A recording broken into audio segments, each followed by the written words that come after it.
Welcome, villagers, to the village hidden in the stories.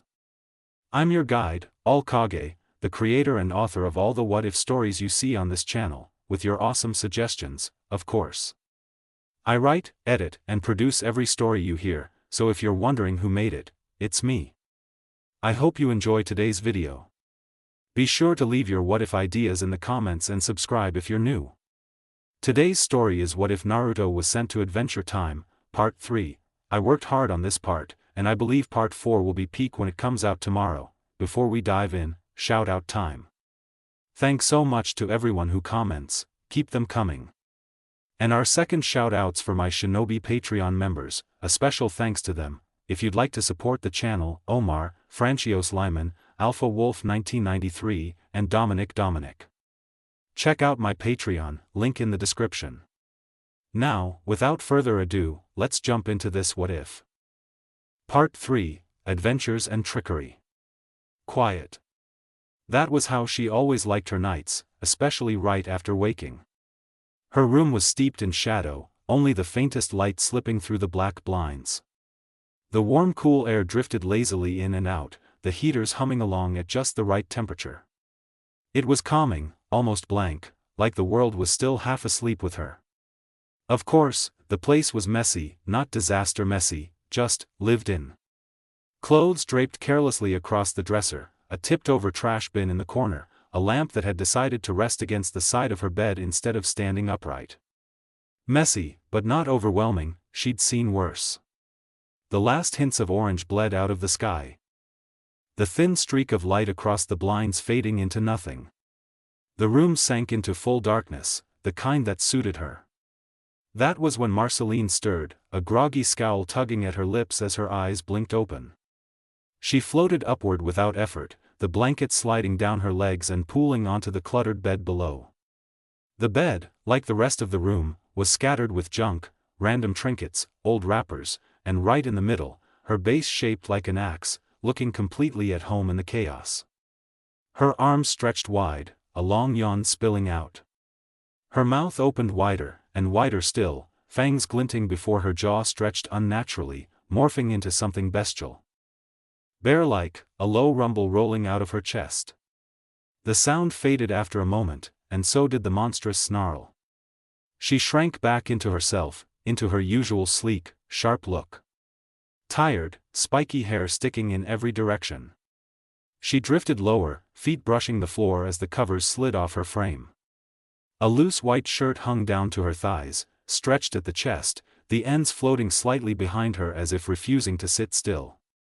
Tight black shorts clung to pale gray skin, a sharp contrast against the ghostly tone. Her eyes skimmed lazily across the room. Same mess, same silence. With a faint sigh, she turned toward the ladder at the end of the hall, pushing herself forward. She floated down the opening in the floor, then moved down the hall at her own slow pace, her limbs loose and lazy. Her eyes caught on something sitting on the counter as she entered the kitchen. She paused. A piece of paper, edges a little crumpled, farmed with cares, but cracked glass. The lines were crude, uneven, drawn with the kind of careless hand that didn't know what straight even was. Two figures, one shaded in blue, the other in black and gray.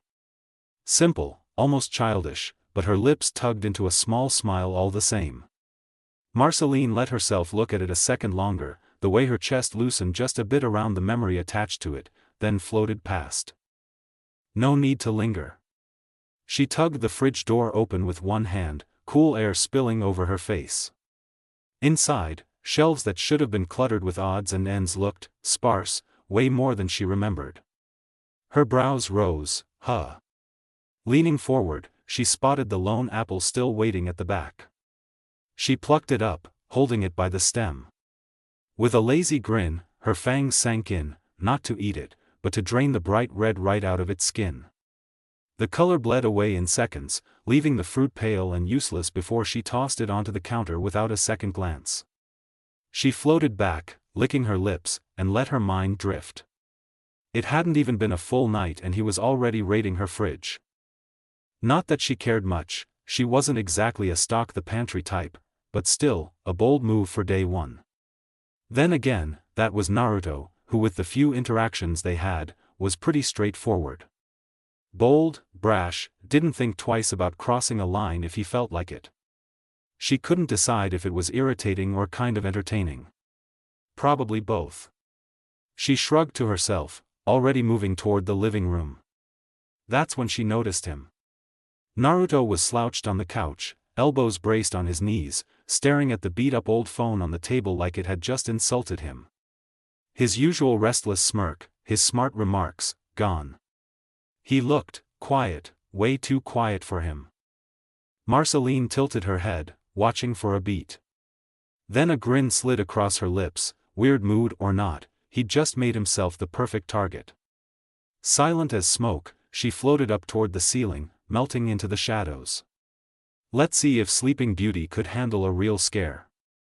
Marceline crept forward, rising higher into the air with every soundless inch. A smirk tugged at her lips as she hovered directly above Naruto. He was too focused, too still, perfect prey. This time she wasn't just going to sneak up on him, she was going to scare him.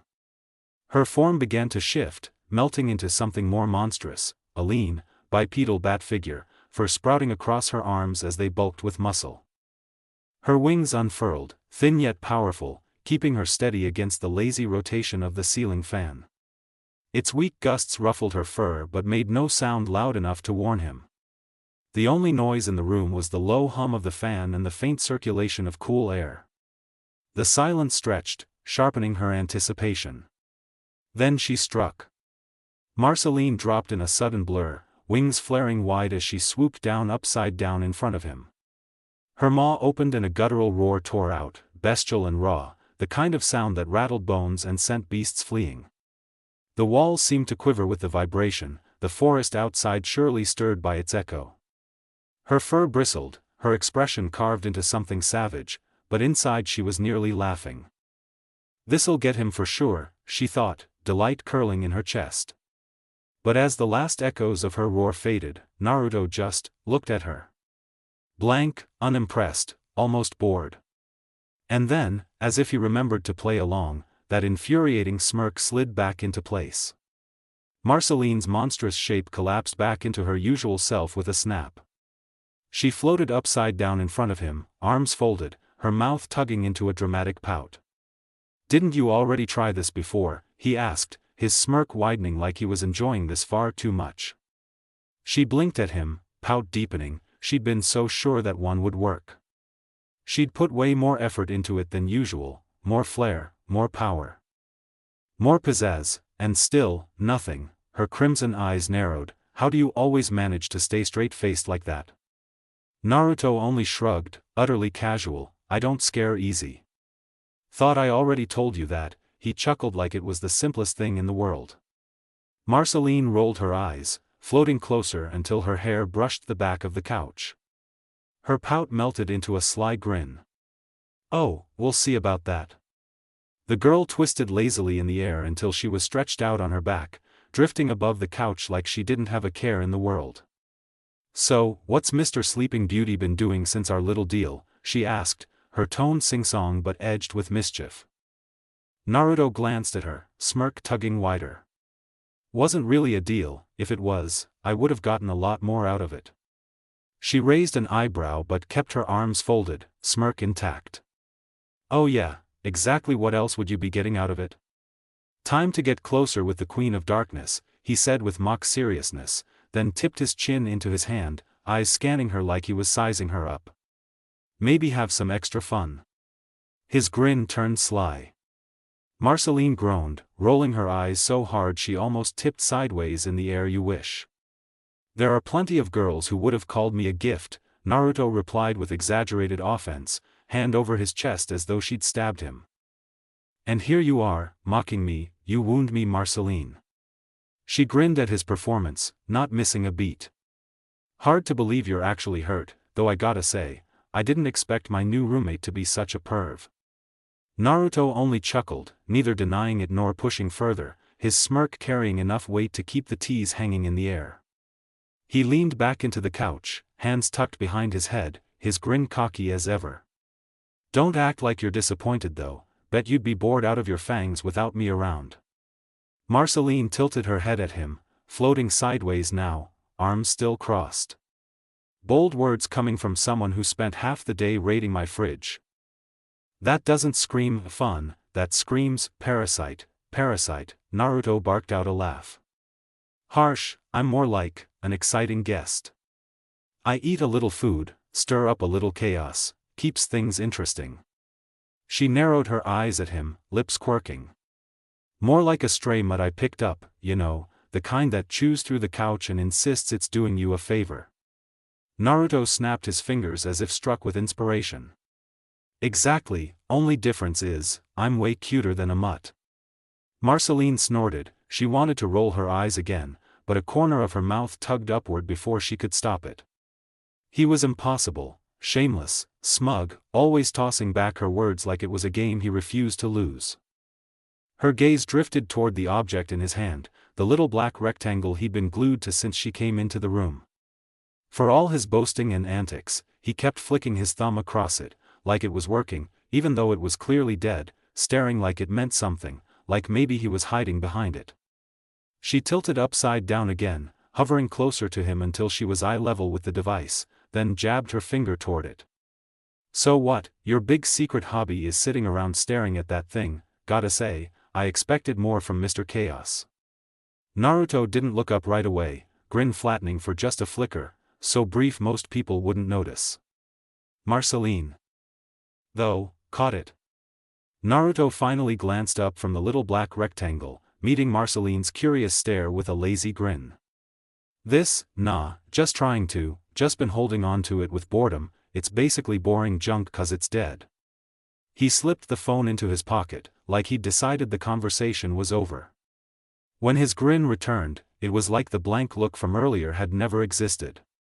It's all I can really do, he continued, stretching his arms like he hadn't a care in the world, you know, since the weather decided to try and murder me today.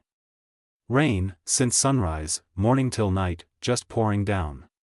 At first I thought, hey, no big deal, I've trained in worse. But then, he gestured animatedly toward the window, as if pointing at the sky itself. Turns out this place doesn't rain water, it rains knives, literal knives. He laughed, shaking his head. Man, I've dealt with being stabbed in the back plenty of times, no problem, just another Tuesday, but too many hits to the head, that kinda makes you wanna stay indoors, you know? Marceline burst into laughter, covering her mouth as she floated lazily backward. Oh right, I forgot to mention the whole "sky sometimes tries to kill you" thing. She waved it off like it wasn't a big deal, whoops.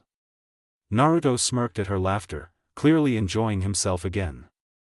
The weight from before, that brief moment of stillness, was gone as if it had never been. He was back to being loud, ridiculous, impossible to shake. But Marceline's mind lingered on it anyway. That half-second when she'd asked about the phone, he hadn't been smirking, hadn't been cocky. His eyes looked elsewhere, like he was someplace far away. Then, just as fast, he buried it again under his usual chaos. She didn't press, not yet. Instead, she chuckled with him, letting the banter ride, but tucked away the thought in the back of her mind, he's hiding something, the question is, how deep does that go? Marceline drifted backward until her gaze fell on the window. Outside, the world was dark with heavy clouds, the rain still hammering down in jagged streaks. She tilted her head, crossing her arms with a sigh. Well, that ruins my plans for the day. Naruto, who was sprawled across the couch like he owned the place, cracked an eye open. Oh yeah, and what exactly were you planning? She smirked faintly, though her tone was casual, almost offhanded. There's this little village not too far from here, I was gonna swing by, mess with the townspeople a bit, maybe stir up some fun. Her fangs flashed for just a second before she leaned back in the air, but no point getting stabbed just to freak out people who won't even leave their homes in this weather. Naruto chuckled at that, shaking his head as if the idea was both ridiculous and exactly what he'd expect from her. But after the laugh died down, silence filled the room again. Marceline floated closer to the couch, resting her chin on her hand. The longer the quiet stretched, the louder it felt, until she realized just how still her home had become. Normally she thrived in that freedom, in the empty space she didn't have to share with anyone. But now, with someone else here, the silence pressed indifferently, it felt too heavy, too stagnant. She shifted uncomfortably, trying not to admit that out loud. Naruto, for once, seemed just as restless, staring at the ceiling like it had personally offended him. And then, as if they were both on the same wavelength, the words tumbled out of their mouths at the exact same time. "This is so boring," they blurted at once. The echo of their voices overlapped, then cracked into laughter, both of them holding their sides. Naruto was the first to sit up straight again, running a hand through his hair with a dramatic groan. "Seriously though, I feel like I'm losing my mind just sitting here. If I wanted to rot in one place all day, I'd be..." He stopped, smirk twitching. "Well, I wouldn't be me." Marceline flipped lazily onto her stomach midair, chin resting in her hands. "Yeah, it's not really my style either. Usually I'd be out messing with folks or starting a jam session just to shake things up, but now," she gestured toward the window, where another jagged knife of rain clattered against the glass. "Weather's killing my groove." "Tell me about it," Naruto said, leaning back with an exaggerated sigh. "I'm used to training, fighting, running around. Even getting stabbed by knife rain was more interesting than this." He tapped his temple and grinned, "Though too many hits to the head, and I'll start thinking like an old man." Marceline snorted, "Wonder if that would have changed how you ate up all my food." Her eyes flicked toward the kitchen, still sore about her half-empty fridge. Naruto's grin only widened. "Hey, I was hungry. Besides, I didn't think you ate actually food. You're a vampire. I thought it was for me to be honest." "I don't really eat the food," she shot back sheepishly. "I more so suck the red from it, like a substitute for blood." Naruto looked interested at that. "Never heard that part of the stories," he chuckled. Then he waved it off, grin stubbornly glued to his face. "Still doesn't change the fact we're stuck inside, so what do we do? Sit around until the walls start talking?" Marceline tilted her head, her expression sliding into that sly, mischievous smile Naruto was starting to recognize. "Well, we could make our own fun." Naruto raised an eyebrow. "That sounds dangerous coming from you." His smirk quickly returned, "and I already like it." She grinned, tilting her head. "You don't even know half of it." For a moment, silence hung again, but this time it was charged. Expectant. Marceline could feel that restless energy radiating off Naruto, the kind that promised whatever they decided next wouldn't be quiet. Marceline's sly smile didn't fade as she floated closer, hovering just above Naruto's head. "You know," she said, voice syrupy sweet, "we could make things interesting, maybe a little game." Naruto looked up at her, suspicious but amused. "What kind of game?" Instead of answering, she poked his forehead with one cold finger. Not hard, but enough to push his head back slightly. "Tag, you're it." Naruto blinked at her, then rubbed the spot with exaggerated offense. "Really, that's your big idea?" Marceline smirked. "Hey, don't underestimate the classics." For a second, he just stared at her, silent, then that trademark grin of his returned, wide and mischievous. "All right then, if that's how you want to play." Before she could react, he leaned forward and blew a sharp puff of air right at her face, sending her hair flying wildly around her head, it becoming messier just from the simple act. Marceline sputtered, her smirk breaking into laughter as she pushed it back down. "You didn't just..." "Oh, I did." Naruto was already sliding off the couch, smirk practically daring her to retaliate. "Also," he added, tapping her shoulder, "you're it." She floated back a few feet, eyes narrowing but her grin refusing to fade. Her thoughts ticked with amusement, the corners of her mouth twitching. So that's how he wants to do this, huh? Could actually be fun. The boredom was gone, replaced by something far more dangerous, the spark of a challenge. Naruto moved first, springing back with a quick hop that barely dodged her sudden lunge. Marceline's wings flared as she shot after him, eyes alight, but the blonde was faster than she gave him credit for. He darted around the couch, practically gliding across the floor with a laugh spilling out of him. "Come on Marceline, you gotta try harder than that," he taunted, vaulting over the arm of the couch. She narrowed her eyes, pushing harder, only for something cold and wet to smack against her chest mid-flight. She looked down, orange paint dripping from her shirt, and blinked. "You've got to be kidding me." Naruto was already doubled over laughing, holding the remains of a water balloon in his hand. When the heck did he even prep those? She thought, part of her simmering, part of her impressed. She pushed after him again, claws brushing the air just behind him, but he twisted at the last second, slipping past her and flicking the rug with his foot. Marceline skidded mid-air, nearly flipping over as the rug bunched up. He pelted another paint balloon her way, this one grazing her arm before it popped against the wall, splattering the living room in orange. Her lips curled, part snarl, part grin. "Okay, so he's faster than I expected, annoying, yeah, but it's been a long time since anyone's actually made me work for it." She shot upward, trying to cut him off from above, only for him to vanish behind a chair and pop out the other side, laughing the whole way. The vampire queen felt the first real sting of frustration creeping in, but it was quickly drowned out by the adrenaline of the chase, by how much sheer fun it was to have someone keeping pace with her nonsense. Marceline darted forward again, her movements sharper now, trying to corner him into the kitchen. For a second she thought she had him.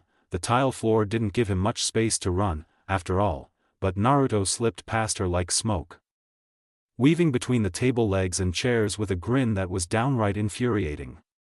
"Too slow, Queenie," he sang out, ducking under the counter just as she swooped down. Her claws swiped empty air again. "Keep talking, Blondie, you won't be laughing when I get you." "Oh, scary," he teased, his grin only widening as he darted out from the other side of the counter. He flicked a cupboard door open with his foot just in time to make her smack into it when she tried to follow. The hollow thunk made her hiss, but the sparkle in his eyes told her he'd planned that perfectly. "Yep," Naruto said, backing toward the living room again, "totally worth it." Marceline growled, shaking it off and blasting forward. Her chest burned with determination now. No way was she letting him clown her like this. "He's quick, but I've got him this time, totally got him." She flew straight through the kitchen doorway after him, only for Naruto to skid to a dead stop, spin on his heel, and flash his hands into a cross-shaped seal. The motion froze her for a beat. What the? Before she could even finish the thought, the room erupted in thick, rolling smoke, swallowing the entire space in blinding white. She coughed, waving her hands through the haze, but when it cleared, her eyes widened. The living room was filled, no, overflowing, with little versions of him. Dozens, maybe hundreds, of tiny Naruto lookalikes. Each one had the same long messy blonde hair, the same red-tinged eyes, the same whisker-marked grin, and all of them were decked out in the orange and black cloak. Small, stubby, almost cute. Not that she'd ever admit that out loud. What wasn't cute were the water balloons. Every single one of those chibi Narutos hefted a balloon bigger than they were, sloshing with the same orange paint that had already ruined her shirt. One of them stepped forward, puffing his chest out like a general. "Ready yourselves." "Wait, don't you dare," Marceline shouted, throwing her hands up. "Fire!" A storm of orange paint balloons came flying at once, pelting her from all directions. She yelped as the splashes coated her arms, her legs, her hair, her entire front. By the time the barrage ended, the walls dripped with paint, and she looked like she'd bathed in a bucket of melted pumpkins. The chibis scattered with gleeful little laughs, vanishing into corners, cracks, and shadows. Marceline hovered there, dripping, blinking in stunned silence. Then her lips twitched. "Okay, harder than I expected, definitely harder." She wiped a glob of paint off her cheek and flicked it away, her eyes narrowing as her grin slowly returned. "All right, Uzumaki, you've made your move. That just means you've painted a big old target on your back." The spark in her chest reignited into a flame, hot and hungry. "I'm gonna prank you back to high hell. Blondie. You might have won this round, but this little game, it's mine."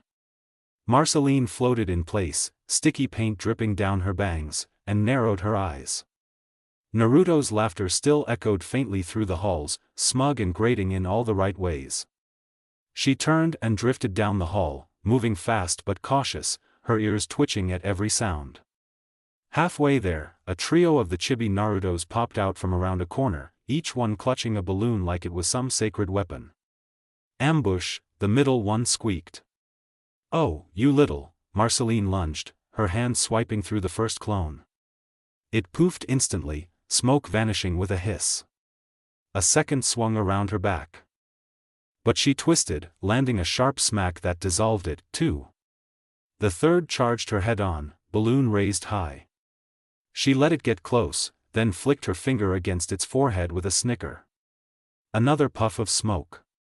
One solid hit, easy, cute, but easy. Her feet touched down lightly in her room, the one place that still looked mostly untouched by Naruto's chaos. She ducked under her bed and pulled out an old, beat-up case, paint peeling from the lid, stickers slapped on from centuries ago, locks dusty from disuse. When she cracked it open, a mischievous glow practically spilled out. Inside were rows of assorted tools and supplies, rubber bands, stink bombs, water balloons pre-filled with questionable substances. Jars of glitter, chalk bombs, fake bugs, even an old whoopee cushion with bite marks in it. Her eyes lit up. Oh yeah, been too long. She crouched lower, her grin curling with serious intent now. You wanted a war, Blondie, fine, let's see how you handle a master at work. Marceline dug through the old case like she was gearing up for battle, pulling out her favorite tricks one by one. A belt with pouches for balloons and jars was slung around her waist, rubber bands looped onto her wrist, and a bandolier of stink bombs crossed her chest like it was made for her. She even slipped on a pair of old fingerless gloves, cracked and worn from centuries of mischief, flexing her fingers as though she were a soldier ready for deployment. When she caught sight of herself in the dusty mirror leaning against her wall, she couldn't help but grin. Lookin' sharp, she muttered, flashing a cocky smirk. The spark in her eyes burned brighter now. This isn't just a game anymore, Blondie, you're about to regret starting this little war. She floated out of her room and down the hall, confident, her boots tapping against the floorboards. Her mind buzzed with strategies, how she'd set up decoys, where she'd lure him, the kind of traps that would leave him squirming in defeat. She chuckled under her breath, piece of cake, with these supplies, I'll have him begging for mercy before sunrise, the moment she descended the ladder. However, her smugness was cut short. A wave of chibi Narutos surged into the hall like a miniature army, 20 of them at least, tiny fists clutching ropes and balloons. Oh, come on. They swarmed her with alarming coordination. Before Marceline could strike them all down, she found herself yanked back, ropes wrapping around her arms and legs. They spun around her like a cartoon tornado, giggling the entire time, until she was trussed up tight and dangling against the wall in a way that made her eyes narrow. Her arms were pinned above her head, one leg bent back awkwardly, the ropes crisscrossing snug around her waist and chest in a way that made it feel suggestive. The clones stepped back to admire their work. One whistled, another snickered. Marceline froze, blinking once, then her lips slowly pulled back into a thin line. Did they seriously just tie me up like this? Her cheeks heated with embarrassment, but that was quickly swallowed by righteous fury. Oh, no, nope, not happening, jokes, fine. Teasing, cute. But actually tying me up, like this, that's crossing the line. The clones cheered their victory, mission accomplished. The leader announced proudly, before the others collapsed into high-pitched, obnoxious laughter. Marceline's hair shadowed her eyes as her patience snapped. All right, she hissed, low and dangerous, fun's over. With one violent flex, the ropes shredded like paper, scattering fibers across the floor. The clones froze, their smirks faltering. Marceline cracked her neck to the side, her grin returning, only this time, it was darker, sharper. My turn. She blurred forward, fists and feet slamming through the miniature Narutos one after the other.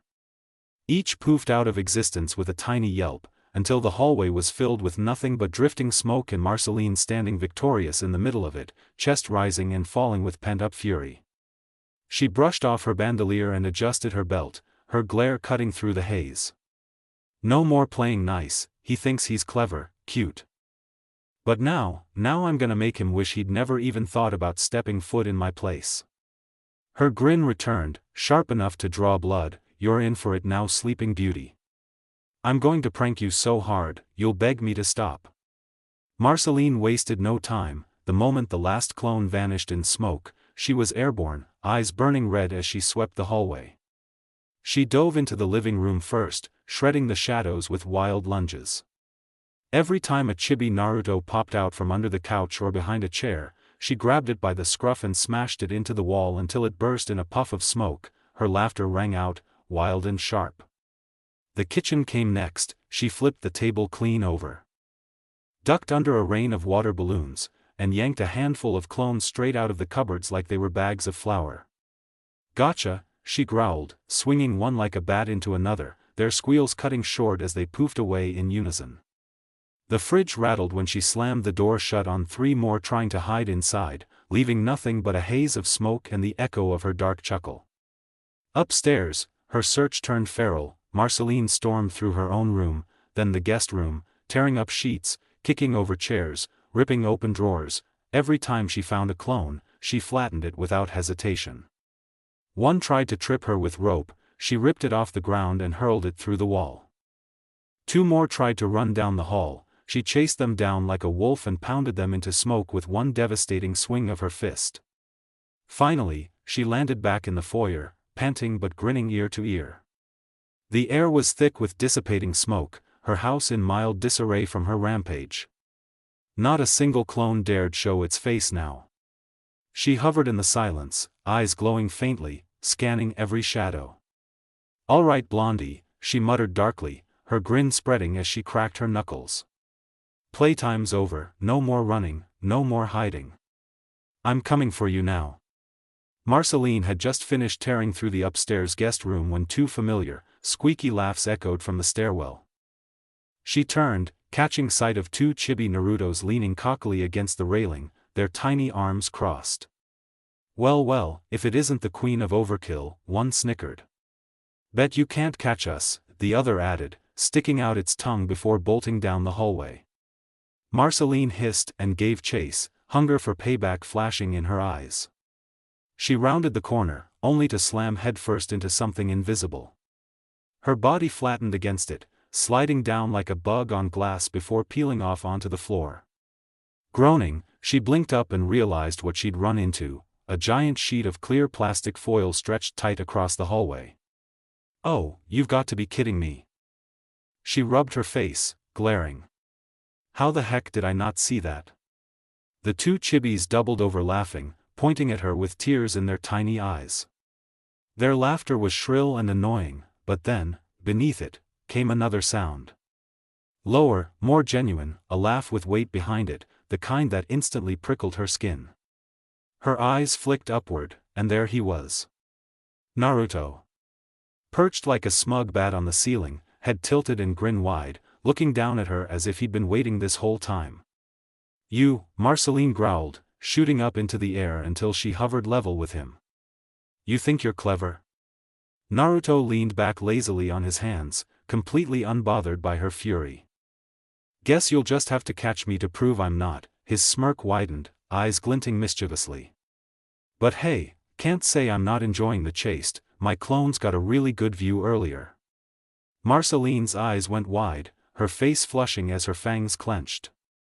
"You did not just say that."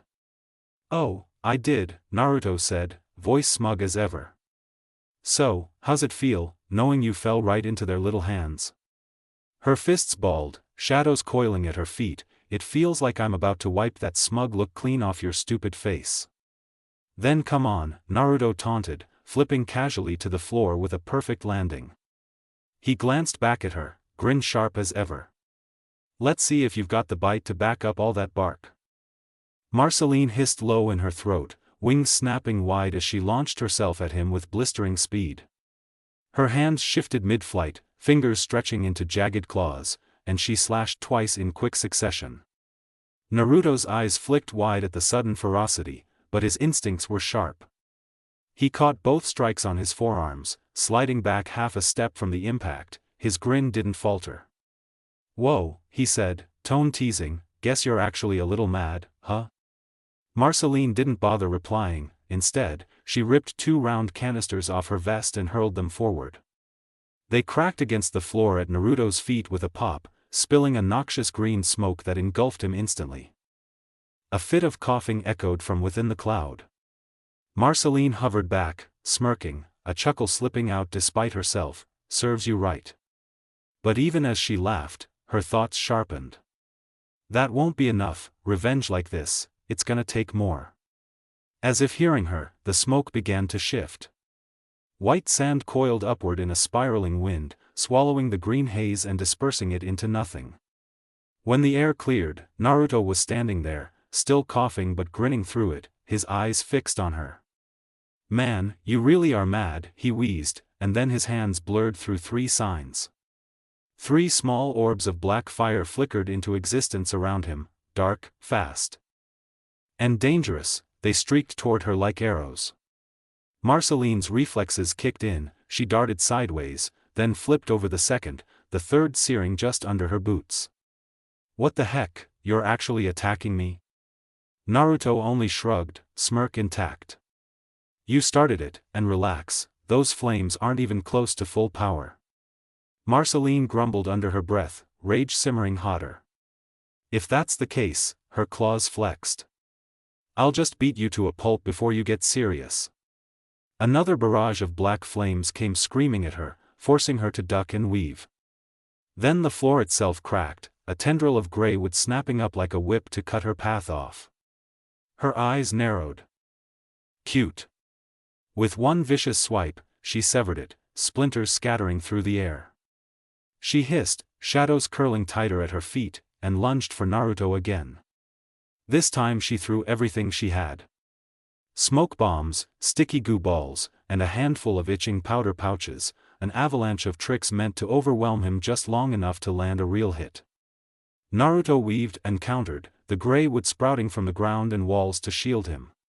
But she pressed harder, her claws flashing, the tricks raining faster. For the first time, his grin faltered as her onslaught nearly slipped past his guard, her eyes lit with satisfaction. She had him. But then, a waft of black chakra rose from the blonde, almost spilling out, before absorbing her strike cleanly. Marceline's eyes widened. Right, shadow, she'd forgotten. From behind the chakra barrier, Naruto scratched the back of his head sheepishly. "Yeah, I know," he muttered, glancing to the living energy, "she's really mad." The shadow rippled in response, almost like it was scolding him. Marceline's fangs bared, irritation snapping her back into motion. "Don't think you're off the hook," she snapped, diving in again with claws raised and another volley of pranks at the ready. Marceline snarled as she lunged again, claws flashing in wide arcs. This time she added a twist, literally, her body corkscrewing midair as she spun. Wings snapping like blades to whip at Naruto from both sides. When that didn't connect, she dipped low and slammed her foot into the floor, trying to sweep his legs. Naruto didn't flinch, his hand swept in a sharp circle, and suddenly streams of brighter, almost shimmering water curled into existence around his arms. The liquid moved unnaturally, more like flowing ribbons of light than normal water, and he used them like extensions of his own limbs. Each claw swipe, each wing slash, each stabbing movement was parried or redirected with a fluid grace, as though the water itself was guiding her attacks harmlessly away. "TCH," Marceline hissed, pulling back just enough to yank another trick from her vest, a pouch of itching powder. Followed by 2 sticky goo bombs she flung in quick succession. Naruto's smirk widened, with a flick of his wrist, 3 orange paint balloons burst into existence between his fingers. He lobbed them one after another, each intercepting her tricks midair and splattering the hallway in a sticky mess of orange paint and dissolving goo. The itching powder puffed harmlessly into the paint, neutralized. "Not bad, huh?" Naruto called, clearly enjoying himself. Marceline growled, digging deeper into her stash. Her hand came up clutching the last of her stink bombs. With a feral grin, she tossed all of them at once, the canisters tumbling end over end until they filled the air with a threatening hiss. Naruto's hands moved in a blur, the shimmering water surging up around him in a protective whirl. The bombs struck the water and sputtered out with muffled pops, green gas choked and swallowed by the glowing liquid. When the smoke cleared, he was still there, grinning, cocky as ever. "That won't be enough," he said, almost casually, as he spun a single paint balloon in his hand. "But this will." He hurled it fast, faster than the others. Marceline cursed under her breath and twisted midair, dodging just in time. The balloon sailed past her and vanished into the kitchen.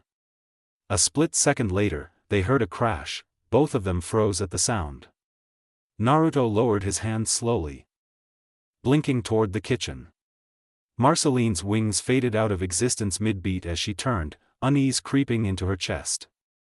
They drifted toward the doorway. Inside, on the tiled floor, lay a framed drawing, her framed drawing. Its glass was shattered, the page smeared and dripping with orange paint.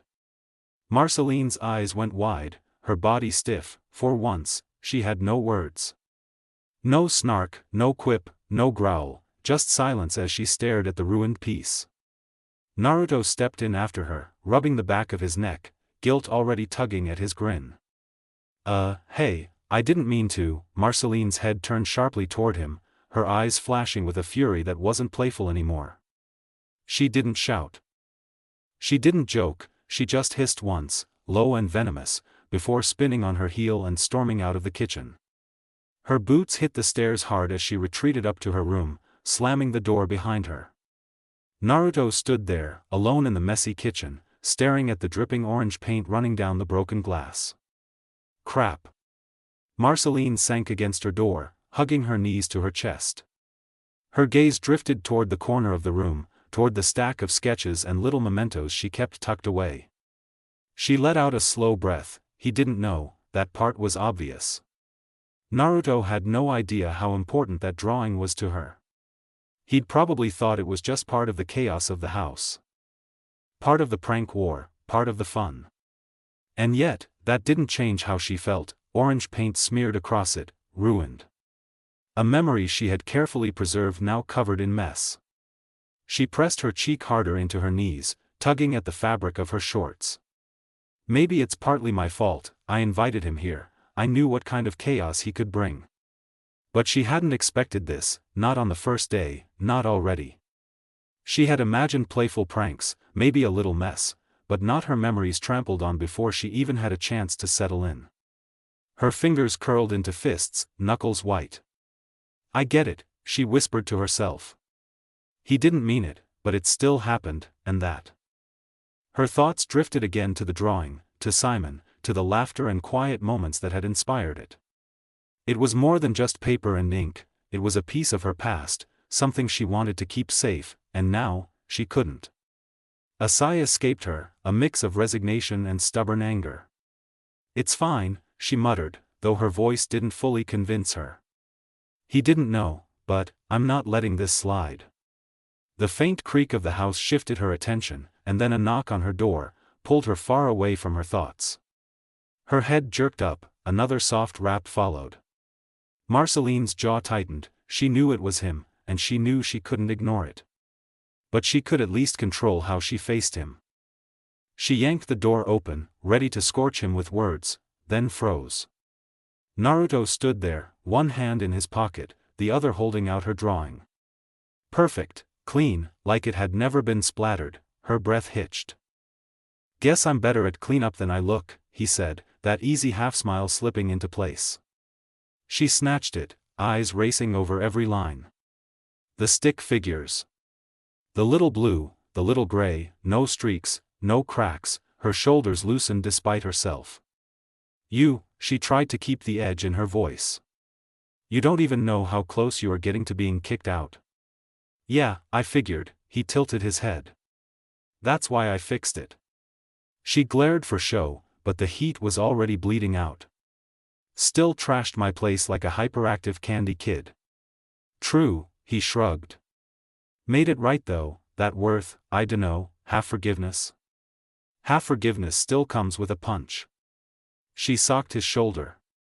He barely flinched, grin widening. "Heh, I'll take the deal." She hated that the corner of her mouth twitched up. He clocked it instantly, of course he did. "See, you're already calming down," he teased. "Shut up and get in here." He drifted in like he owned the air, casual as ever, and they ended up sitting on the edge of her bed. The room hummed with the night, quiet again, except for the little buzz in her chest finally settling. She kept her eyes on the drawing, tracing an invisible crease that wasn't there. How'd you fix it? Naruto leaned back on his palms, trade secret, gentle hands, didn't want to mess it up worse. A beat. New glass, cleaned the paint. Did a wrap thing so it won't get tagged again by, say, random orange explosions. He said it like it was nothing, cool, undersold. She studied him, there was no big speech coming, she could feel it. That was fine, better, even. It was a simple, small, apology, she much rather that than some full-blown explanation. Don't make a habit of this, she muttered. Breaking things, or fixing them? Both. Heard, he paused. And, yeah, sorry. It wasn't heavy, it didn't need to be, it landed anyway. He glanced at the frame, then back at her with a spark. By the way, your face when my chibi clones tied you up, priceless. Her eyes narrowed, say that again. He lifted his hands. Laughing, I'm complimenting your escape artistry, very impressive, the knots were, she punched him again, harder, he exaggerated a wince, still smiling. Okay, note to self, upgrade clone training, they went off script. They will be flying off a balcony if they try that again, she shot back, but the threat was warm around the edges. A quiet beat, she tilted the drawing so the lamplight caught it just right. And no sentimental casualties. His answer came easy, house rules, no sentimental targets, also no acid, no actual explosives, no pranks that break the building. A beat. And no messing with your fridge unless I replace stuff. She snorted despite herself, that last one's not a rule, it's a law. Then I'm a law-abiding citizen now, he flashed a wink, mostly. She tried to scowl, failed, fine, my turn, no more paint balloons indoors. Deal, counter-deal, if knife rain starts up, indoor paint balloons are allowed for morale. She rolled her eyes, but filed it away. He had a way of turning the air lighter without making it feel fake. He tapped the frame with a knuckle, careful, respectful. Didn't know it mattered, could tell it did, fixed what I could, a lift of his shoulder, like that was that. It worked on her nerves, it worked on the knot in her chest, it worked, period. And for the record, he added, almost as an afterthought, I like it. The drawing. She didn't look up, but her mouth softened. Yeah, me too. Silence, but the kind that didn't press. The kind you could breathe in. Half forgiveness, he said at last, nudging her knee with his. Any chance I can trade it up to, like, 60% if I promise to only use orange paint outdoors? She gave him a flat look. 51. Max, generous queen. Don't push it. He grinned, leaning back like the bed was a throne. So, truce until morning? Truce until I say so, she corrected. Then I'm taking my point back with interest. You mean the points from our little reaction game? I'm pretty sure I got the point today, you were definitely trying to kill me back there. He chuckled. She opened her mouth to argue, then caught herself smiling and shut it again. Annoying, infuriating, weirdly steady, and somehow, he made the room feel less empty. Marceline set the frame gently on her nightstand, fingers lingering at the edge. At least Naruto isn't completely unhinged, she thought. Chaos wrapped in cool, never shutting up, never sitting still, except when it actually matters, fun, very fun. And apparently, somewhat caring. All right, she said, standing, pretending to stretch so he wouldn't see the relief. I won't kick you out, just try to keep the mess to a minimum if we ever have a rainy day again. No promises, he said, already heading for the door. Her scowl sharpened, but before she could say anything, he turned back with that mischievous red-eyed glint.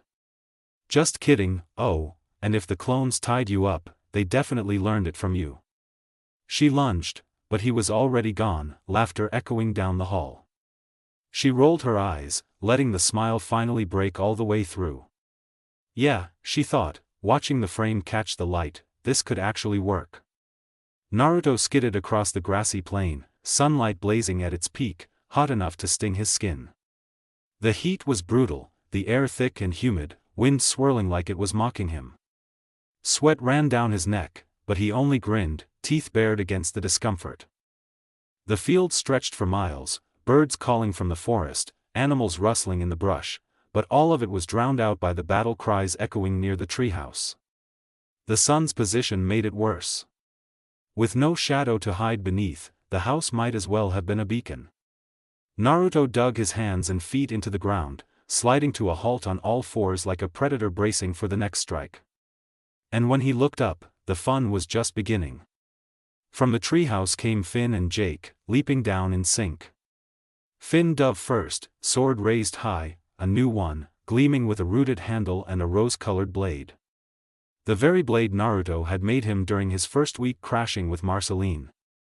After Finn's golden sword was lost in some reckless stunt to impress Bubblegum. Naruto still thought the golden one had been more interesting, but oh well, kids lost things.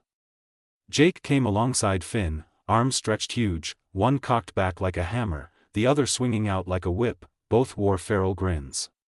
Naruto grinned wider. Jake struck first, his whip arm lashing for Naruto's legs. Naruto vaulted over it, only to find Finn already in his face, sword thrust forward. Naruto caught the blade between his palms, yanked Finn in close, and planted 3 hard kicks into his side before sending him flying with a final boot. Finn skidded across the dirt, stopped himself in a crouch. Then sprinted right back at him. Naruto barely had time to notice before Jake's giant fist came tearing through the air. The blow smashed the ground, kicking up a dust cloud the size of a house. Naruto twisted, flipping clean over the strike and landing on one hand, already darting forward toward Jake's main body. He didn't blitz, he wanted Jake to see it coming. Sure enough, Jake braced, his body pivoted, foot slamming into the ground as his teeth grit with effort. Naruto's grin faltered, too late. The huge arm he'd dodged earlier came whipping back around, redirected straight into his side. The hit connected full force, carrying Naruto with it like a ragdoll. Dust and debris scattered as he grit his teeth. Eyes narrowing, then his grin returned. He burst into smoke. Jake's jaw dropped, the fist he just swung was empty. Too slow. Naruto reappeared behind him in a flash of black, body bent so low it was almost scraping the grass, legs spread in a wild stance. His arm wound all the way back, elbow high, fist trembling with restrained power. Then he snapped forward. His uppercut slammed into Jake's chest, launching the dog upward as if gravity had forgotten him. Jake's limbs snapped back to normal in shock, mouth hanging open. The moment froze, the sound of Jake's last gasp against the wind, Naruto's smirk curling wider. "I'll be honest," Naruto said, voice low, playful. "You gotta be faster." He leapt after him, spinning midair, body twisting into a tight ball, showing off his speed more than aiming to strike. The motion blurred until he stopped, upside down, leg cocked back. "See you next fall," he quipped.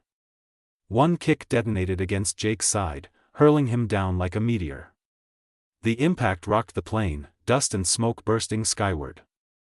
Naruto landed lightly, laughter breaking free, roaring and uncontrollable. He doubled over, holding his stomach as Jake groaned from the crater. Priceless, maybe cruel, but better than their last fight. Then came the whistle of steel cutting air. Naruto's laughter cut short, eyes going wide. He hadn't sensed it. The sword pierced through his back, tip bursting out his chest. He staggered, coughing blood, shock pinning him silent. Finn's blade gleamed crimson in the sun. And Naruto, grinning even through the pain, was very, very surprised. Naruto twitched once, blood trailing from his lip as he craned his head toward the sword jutting out of his stomach. He managed a half snort, half cough. "Well, didn't think I'd get stabbed in the back today," he rasped, voice ragged but amused. "Least of all by you, Finn." Finn's grip on the hilt tightened. He tried to glare but ended up smirking through his exhaustion. "Guess I'm just full of surprises, and I'm not stopping here." before Naruto could retort. Finn bent back hard, his whole body arcing like a bow. The blonde's feet left the earth in a violent swing, and then, he was slammed with surprising force. Naruto's body hit the ground with a deafening crash, dust and pebbles exploding upward. The earth cracked like a spiderweb beneath him as Finn drove the rose-colored blade deep into the dirt, pinning Naruto flat. When the dust began to clear, Finn stood tall, chest heaving, sweat dripping. His voice carried the sharp edge of triumph. "We finally did it, Jake, we actually got him, our first real win." Naruto's eyes were wide, soft, almost blank. For once, no grin, no quip. Just stunned silence. What the hell, a stab in the back. Then a suplex, off the sword itself. That's not just clever, that's insane. He almost couldn't process it. His mind reeled at the absurdity of it all, the raw unpredictability of the kid's move. How the hell did I not see that coming? Finn pressed on, almost giddy. I mean, come on man, we finally beat you. You can't keep saying we'll never win in a fair fight after this. This is it, our moment. Beat me, huh? Naruto's chest tightened, not in pain, but in something stranger. A flicker of pride, a warmth beneath the blood. They're getting better, way better, and me, I didn't even notice until it was too late. The boy was mid-sentence when he froze. His ears caught something faint beneath the fading rumble of the dust. A sound. At first, a hushed whisper, barely audible. Laughter. It leaked from Naruto's throat, broken and breathless. Then it grew, slow, sly chuckles bubbling up like an untamed spring. Finn's stomach tightened. Jake, still groaning from earlier, dragged himself upright and blinked in confusion. The chuckles became louder, wilder, until they cracked into full-blown, manic laughter, spilling across the battlefield. What's so funny? Finn demanded, but he already felt the hairs on his neck bristle. Naruto tilted his head back, grin carving wide across his bloodied face, laughter roaring like a storm. That's right, I'm proud of you, kid, you actually surprised me. You actually made me bleed, huh? A simple stab, and you turned it into a suplex. He howled harder, chest shaking. That's insane, I love it. He braced his palms against the fractured ground. The sword groaned as his body strained, muscles tightening. Inch by inch, he forced himself upright, forcing the blade to dig deeper through his gut with a sickening grind. This won't hold me down, not this, not now. Finn's eyes widened, no way. But the sword wasn't enough to keep him down. With one final push, the rose blade tore free from the earth. Naruto staggered forward, still impaled, breath hissing as he let out a long, almost relieved sigh. Blood dripped, but his smirk never faltered. You too, he muttered, eyes gleaming like fire. Really might kill me one of these days. Finn stood there, sword still in his hand, blinking at Naruto in disbelief. Then, slowly, a grin spread across his face. Heh, you're actually proud of us, huh? Naruto tilted his head, blood still dripping from the wound but the grin on his lips unshaken. TCH, don't let it get to your head kid, but yeah, you got me good, real good. Finn practically lit up at the words. Praise from Naruto wasn't easy to earn, and he could feel it in his bones. This wasn't sarcasm, this was real, though he doesn't know why he used that last expression. Kill me one of these days, Naruto thought, snorting inwardly at his own earlier words. As if, only way I'm dying is if every cell and atom of me gets completely erased, chakra drained to nothing. Otherwise, nah, I'm not going anywhere. But still, he couldn't deny it, this setup, this little training regimen, it was actually working. They're sharper, faster, they don't just swing. Finn's starting to think like a fighter, Jake too, when he's not snoozin'. As if summoned, Jake groaned, dragging himself back toward them, one hand rubbing his head. Man, what's all the shoutin' about? Last thing I remember, you punted me halfway across the field like a dodgeball. Naruto chuckled, low and rough, guess you woke up just in time for the celebration. Finn turned, practically bouncing as he explained the fight. Jake nodding along, eyes widening when Finn reenacted the sword suplex slam. Both of them were hyped, voices overlapping, Finn throwing his fists in the air. Naruto only half listened, grin still sitting lazy on his face. His thoughts stayed elsewhere, tugging at the edges of his mind. It had been 3 weeks since switching roommates, not much had changed, but then again, everything had. Was still endless, a continent so massive he'd barely scratched the surface, and every day had something weird to offer. But on top of that, he'd started this little training with Finn and Jake. Every couple days, they'd go all out, real fights, no pulling punches, just raw sparring as a warm-up for whatever adventure came next. For them, it was perfect, for Naruto, it was fun. Naruto's thoughts settled when Jake's voice cut in. "Yo, you gotta stop kicking me like that, man, pretty sure I'm startin' to develop a hearing problem." Naruto barked a laugh, shaking his head. "Come on, you're basically indestructible, I just like seeing how far I can send you flying. You should be proud. That was record distance last time."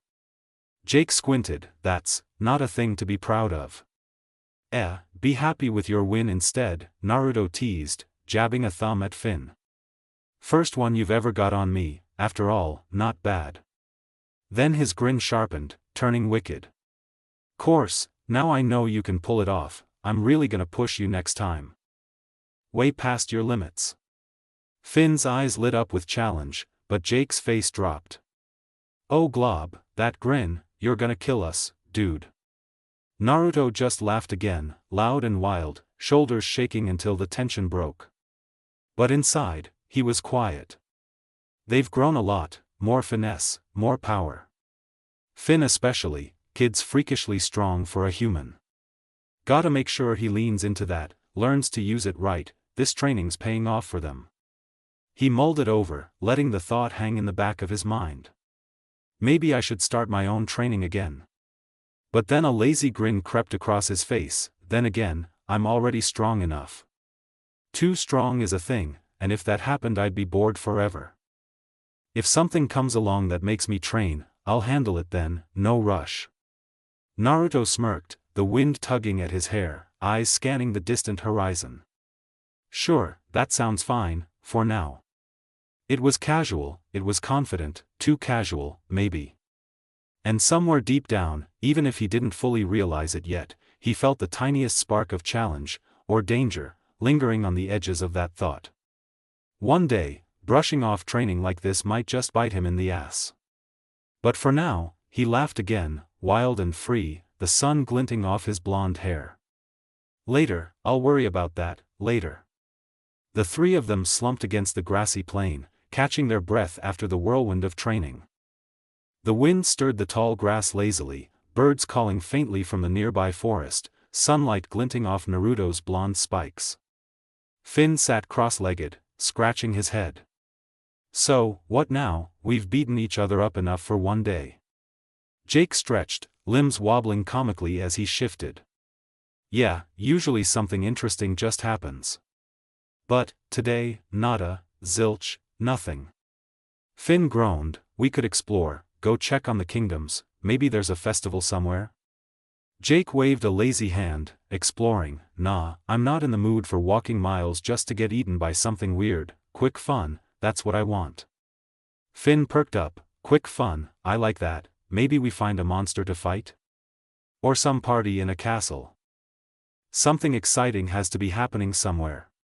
Jake raised an eyebrow, middle of the day already dude, if it was gonna happen, we'd have seen it by now. Nothing, zilch, not a hint, remember? Finn groaned again, this time dramatically, throwing his hands in the air. So, what, sit here like idiots and do nothing, that's your idea of fun? Jake chuckled, relax man, I'm just saying, sometimes you gotta, wait for it, let it come to us. Finn frowned, wait, for what, a flying sandwich to land in our laps?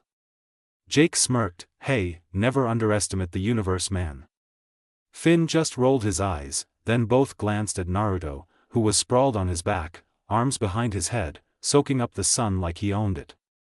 Naruto lifted a lazy shoulder, I can't think on an empty stomach, he muttered. Nothing works if I haven't eaten, brains fried. Finn groaned, flopping onto his side. Great, we really are just gonna sit here, hungry and bored, while the universe, waits? Jake tilted his head, grinning. Yeah, maybe you're right, I'll go into the tree house and bring some snacks. He got up at that. Want anything, Naruto? Naruto's stomach rumbled at the thought, eyes narrowing as he remembered flavors long gone. Man, it's been a while since I had the food of the gods. Actually I don't even know how long I haven't eaten ramen for. Perfect broth, chewy noodles, toppings piled just right. He'd been so busy over the past weeks he hadn't even realized how much he craved it. It made his mouth water, and he let out a blissful sigh, his eyes glazing over in memory. Ramen, he said suddenly, almost like a prayer. Finn blinked. Ramen? Jake tilted his head, confused. What's that? Naruto's gaze snapped to them, disbelief etched across his features. You don't know what ramen is. His tone was half horror, half incredulity. The perfect meal, noodles, broth, all the toppings, it's everything. Finn grinned awkwardly. Sounds good, I guess. Jake scratched his head. Noodles and broth? We've had soup, soup's tasty. Naruto waved a hand dramatically. No. Soup is soup. Ramen is an experience, you guys have no idea. His fingers twitched as he imagined the steaming bowls, the rich aroma. I haven't had it in years, I need it. But then the thought stuck, heavier than he wanted it to be. Years was an understatement. No, more than that. His smile faltered. When I went under, I didn't bring any. Why would I? I thought I'd wake up to a different world, sure, but a world with no ramen. Why didn't I sign that deal on an Ichiraku chain in the 21st century? The hungry look in his eyes softened into something more distant, almost pained. But there's nothing left, not even the recipes, not even the memories of it in this world, all gone if Finn and Jake didn't know about it. Maybe if he asked around he could find ramen, but, he knew with how many years passed, the ramen wouldn't be the same, it wouldn't be the food of the gods. Finn frowned at him, curious but concerned. You good man? Naruto shook himself, forcing a grin back onto his face, though his chest still felt tight. TCH, doesn't matter, there's only one thing I can do. Finn tilted his head. What? Jake leaned closer. Yeah man, what's the plan? Naruto's grin widened, sharp and wild, a flare of determination covering the sting in his heart. Gamakichi. His only way, to bring the true food of the gods back, would be him. Finn blinked. Gama, who? Jake tilted his head again. That a part of this ramen stuff? Naruto shoved his hands into his pockets, restless energy spilling out of him. You'll see, Joust, trust me. His grin stretched wider. You're about to taste the greatest thing you've ever had. Finn and Jake looked at each other, confused but curious, as Naruto's aura seemed to flare. Whatever was about to happen, it was going to be big. Naruto's eyes flicked toward the looming shadow of the tree house at that thought. They were close, too close. He scratched the back of his head, frowning. Yeah, we should probably move away from the tree house. Trust me, Gamakichi's not exactly subtle. Finn blinked. Why? Naruto smirked. Because he dwarfs places like this.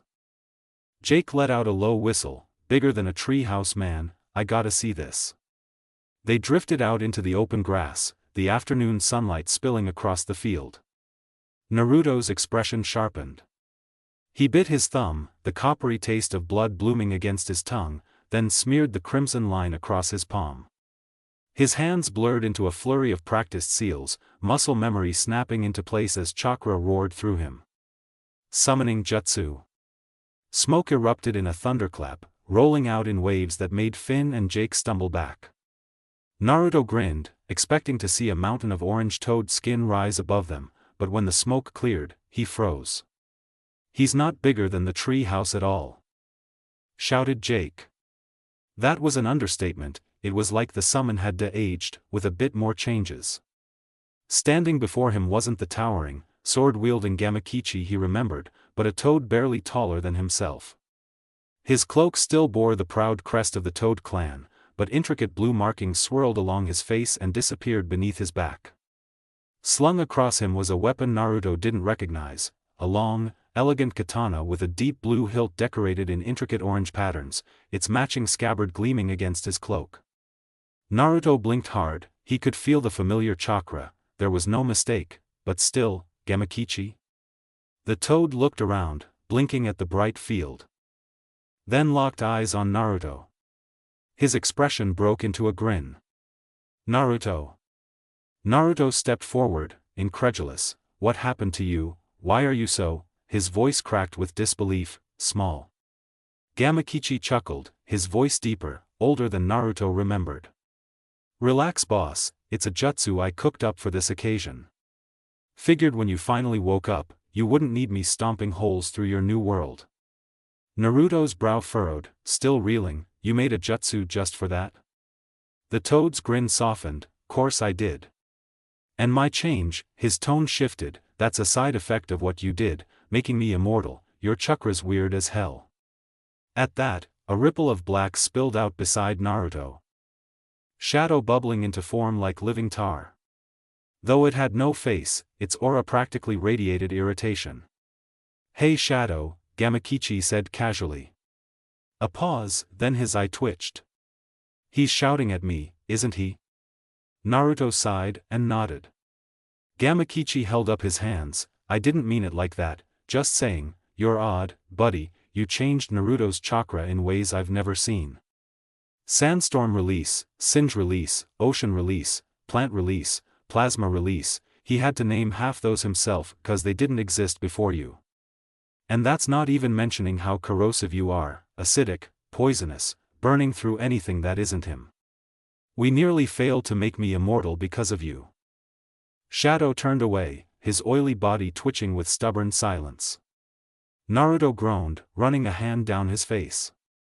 Yeah, Gamakichi's right, Shadow did flip being a lot of change to Naruto's chakra, but the blonde noted how it was now it's like chaos wrapped in poison. But still, it's been fun, even when he gets a stick up his ass, both he and Gamakichi sighed at the same time. Meanwhile, Finn and Jake stood off to the side, jaws hanging open, eyes darting between a talking toad in a clan cloak and a blob of sentient shadow. Breaking the silence, Gamakichi finally glanced around. His eyes lingered on the rolling hills, the bright skies, the candy-colored wildflowers. What the heck happened here? Last time I was summoned, the world wasn't this colorful. Naruto chuckled knowingly. Yeah, I thought the same thing. It's a bit more cartoonish than the grays and blues of the old cities, he smirked. Not that you ever got to step into one, big guy. Watch it, Gamakichi said with mock offense. Naruto waved it off, grinned sharp again, doesn't matter right now. It's time. Gamakichi's gaze hardened with understanding. He pulled a scroll from beneath his cloak, the parchment humming faintly with chakra, and handed it to Naruto. Figured you'd hunt those three down sooner or later. Naruto chuckled, rolling the scroll between his fingers. Special occasion, a ramen emergency. Gamakichi's eyes narrowed. Don't tell me, ramen didn't survive 20,000 years? Naruto's head snapped up. How did you, wait? 20,000 years, his blood ran cold. I was just over 2,000 when I went under. You're telling me I'm... He squatted down suddenly, face falling, the weight of the number hitting him like a kunai to the chest. An old-ass man. Silence. Then, his head snapped up, grin blazing wide. Well, not in the sense of being some old senile fart, but still, I'm old as hell. Gamakichi laughed. Heh, you really haven't changed, or have you? A younger Naruto would be whining his head off about the wrinkles by now. Naruto shot back, you should just be worried about how big you are. Gamakichi. The toad rolled his eyes, always with the insults, blondie. Naruto shrugged like it was law. Finally, Finn stepped forward, hand half raised. Okay, question. What exactly are we doing? Naruto tilted his head back, the grin cutting across his face sharper than steel. His eyes narrowed, bright blue but predatory, dangerous, full of the spark that made the air around him hum. He looked every bit the trickster, the warrior, the storm. "We're gonna hunt down some monsters," he said, voice low and edged, "and make food out of their corpses." The words hung in the air like lightning before a storm. Finn's jaw dropped. Then, slowly, his grin spread wide. "That's hardcore." Naruto shrugged, casual as ever. "Best way to make ramen right now, you'll see when we get there, trust me." His grin flared, "You're gonna love the fight." Jake stretched his arms out, cracking a grin. "Well, at least it's not nothing, let's do it." Finn hooped, pumping his fist in the air, already hyped. "Yeah, monster hunting ramen quest." Naruto laughed, wild and bright, the sound carrying out across the field like a battle cry waiting to be answered. The grass swayed gently around them as Finn and Jake darted about, hollering battle cries that only made sense to them, hyping themselves up like they were about to storm a kingdom. Finn swung his sword through the air, making dramatic shum noises with his mouth, while Jake stretched himself into goofy shapes, long-armed, cube-bodied, once even sprouting makeshift horns just for the drama of it. Their laughter carried across the open space, reckless and light-hearted, a contrast to the heavy conversation Naruto and Gamakichi had slipped into. Naruto leaned against a rock, arms folded, watching the pair with an amused half-smile. There was something about their energy, so raw and unfiltered, that made his chest loosen. They didn't think about tomorrow, didn't worry about yesterday. They just were. A small part of him envied that. "They seem fun," Gamakichi said, finally breaking the silence. His voice was low, casual, but Naruto could feel his eyes studying the boys. Naruto cocked a brow. "Already, you've only been here like a minute." Gamakichi shrugged, smirking faintly, "Doesn't take long to tell, you can read a lot in how people laugh." Naruto considered that, then let a wide grin spread across his face. "Heh, can't say you're wrong, they're fun, easy to mess with too." His teeth flashed, eyes sharp with mischief. "Of course," Gamakichi rolled his eyes, cloak shifting as he crossed his arms. "Can you ever be serious anymore?" Naruto didn't answer, just kept his grin, a quiet edge in his silence. The toad let it go with a sigh. His gaze drifted across the horizon, toward the candy-colored world stretching out before them. Things have changed in the summoning world, the afterlife, as well. That pulled Naruto's attention back. His grin slipped into a questioning look. "What do you mean?" "The worlds merged." Naruto's brow furrowed. "Merged?" "Founded by Death himself," Gamakichi explained. Naruto's voice sharpened with confusion. That didn't make any sense at all. A being of large power that could be summoned, who held some dominion over life and earth like it was nothing. Naruto didn't think anyone would try to merge the afterlife and the Simmons worlds, let alone the Shinigami. Why would the Shinigami merge the afterlife and summoning worlds? "It doesn't make, not the Shinigami," Gamakichi shook his head firmly. Naruto blinked, confusion deepening. "But you said death, and I meant it," Gamakichi cut in. "They're different, death and the Shinigami are two separate beings. I know it's hard to wrap your head around, I barely understand it myself, and it happened right around when you went under." Naruto's lips pressed into a thin line. "Death's higher than the Shinigami," Gamakichi went on. "He's got access to the dead worlds." "Dead worlds," Naruto's brow arched again. The toad groaned, "Too complicated to explain, point is, Death didn't know they existed at first. Once he realized, he had to merge them into something new so life wouldn't get on his case, so he made them into a new dead world, combined." Naruto tilted his head, letting shadow slip back into him with a ripple of dark energy. "Why are you telling me this? Can't be that important." Gamakichi's eyes softened slightly. "Do you miss them?" Naruto's expression froze, the grin gone, his eyes narrowed, sharp and unreadable. Gamakichi didn't need clarification, he meant Naruto's friends, his family, the shinobi world. "Sore subject, I know," the toad said quickly. "But you gotta be honest." "Some of them, yeah," Naruto said finally, voice quieter than usual. "They all exist in one world now," Gamakichi told him. Naruto's eyes flicked up, all of them. The toad nodded. Naruto's mind soured with anger as a thought came to mind. His voice dropped lower, his frown clear, even the bastard. Another nod. Naruto's jaw clenched, he started to form another question, but Gamakichi stopped him with a firm tone. No, they're in one of the different dead worlds apparently, I'm sorry. A shadow crossed Naruto's face, faint but real. His grin didn't return right away, he squatted down, elbows on his knees, looking at the dirt. But when he lifted his head again, the grin was back, wide and careless. Oh well. That's it, Gamakichi asked, brow rising, don't you still care? Naruto chuckled, of course I care so much that if I didn't hide it behind my usual chaotic attitude, I'd break down. So I don't dwell, 'cause I already know they wouldn't want me to. His smile was calm, almost too calm. I care so much that I won't let it show. Gamakichi studied him for a long moment. You okay, do you need to talk? You already know the answer to both. The silence stretched between them until Naruto broke it with a raised brow. So, any other surprises? Just one, Gamakichi said, tone heavier. Have you felt the world's natural energy yet? Naruto nodded slowly. Good, then I don't need to explain. But, have you used Sage Chakra? Nope.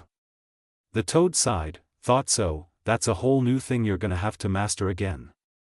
Naruto frowned, what do you mean? Don't worry about it, just don't try Sage mode outside the spirit world, not anymore. Really that important? Yes.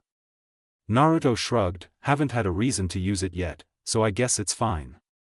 You know how bad you just jinxed yourself, Gamakichi muttered. Another shrug, another grin, I stopped caring about jinxes, things get fun when the universe tries to throw everything at me. Gamakichi chuckled, shaking his head. You're still fun, I'll see you soon. With that, he burst into smoke, vanishing.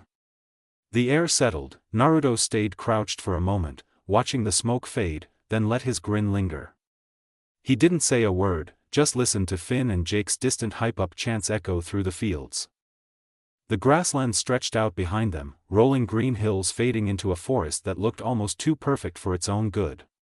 The trees weren't crowded or shadowy like the ones Naruto had seen in Oo before.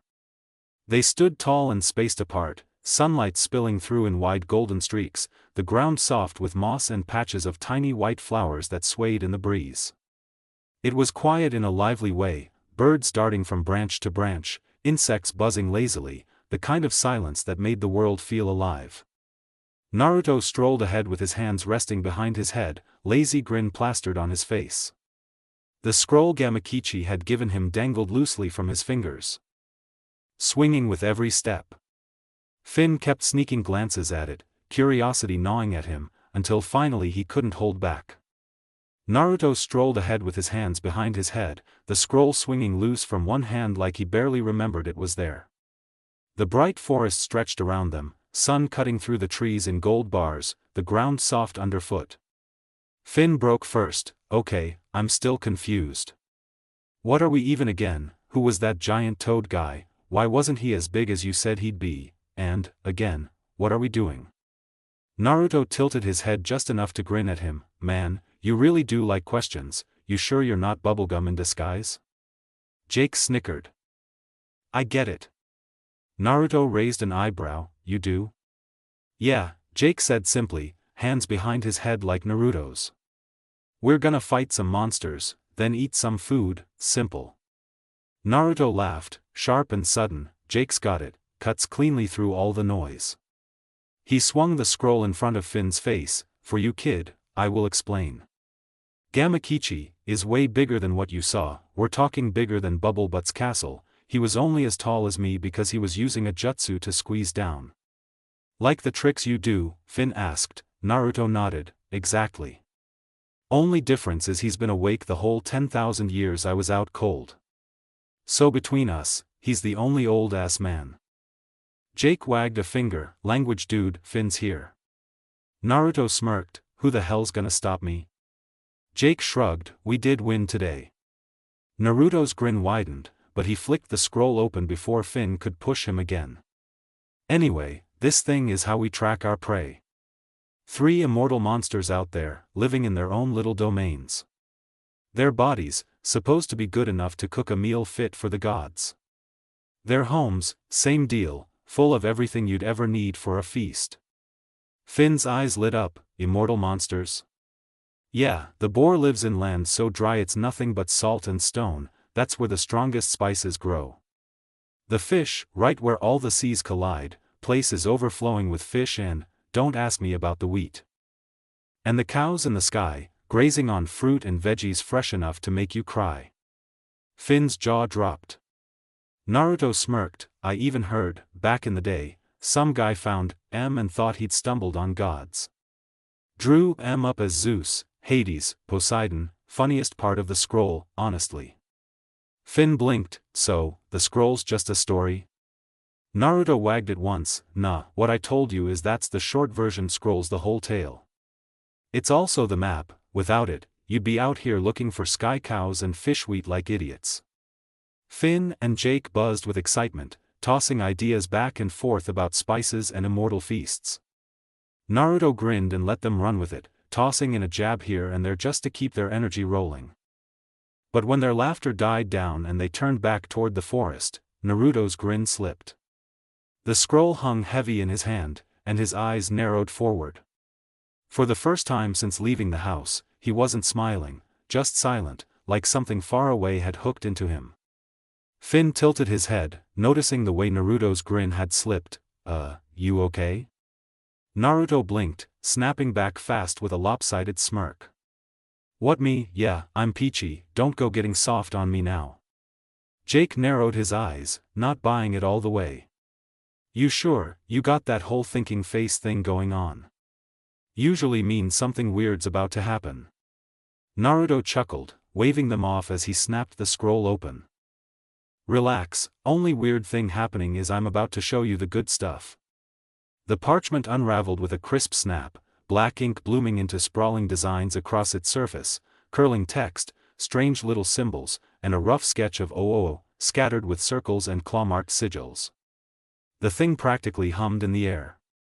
Naruto dragged his finger down the page, lips curling into a grin. Alright, so here's the deal. The scroll shows us where the domains are, little portals hiding out there, connecting to the monster's turf. He traced over the empty map, but his smile flickered. Where there should have been 3 glowing marks, there was only one, burning faintly like an ember. Huh. Naruto paused mid-thought, his eyes narrowing. That's off. Finn leaned closer. What's wrong? Naruto tapped the scroll again, frowning for a beat longer than normal before forcing a smirk back on. Should be 3 marks here. Boar, fish, cow. Instead, he drummed his fingers once, then twice, before finishing. Looks like somebody decided to throw a party and smash their houses together. Jake tilted his head. You're saying the domains merged? Maybe, or maybe the scroll's just screwing with me. Wouldn't be the first time some ancient crap wanted to waste my time. His tone was flippant, but he stared at the glowing mark a heartbeat too long, the smile not quite reaching his eyes. Finn scratched his head. So, does that make it harder? Naruto gave a low chuckle. Could, or it makes it easier. We only got one door to kick in now. No splitting up, no chasing 3 trails, just straight shot to whatever's waiting. Jake leaned in, pointing a stretchy finger at the glowing mark, and lucky us, the portal's close. Naruto's eyes flicked to it, then he exhaled through his nose. Yeah, Ice Kingdom, but that's not exactly my idea of a cozy dinner spot, but I've crashed in worse. Finn's raised an eyebrow. Doesn't that mean we gotta deal with the Ice King? Naruto gave a sharp grin. More than likely, but it saves me from wasting brain cells. But as he rolled the scroll back up, his hand lingered, gripped just a little tighter than it needed to be. His words came slower, scattered with odd pauses, like his mind wasn't all the way tethered to the conversation. Doesn't really matter how they merged. Point is, we've got our hunt. 1 monster domain, 1 fight, 1 meal. His grin flickered back, sharp but thin, nice and simple, just how I like it.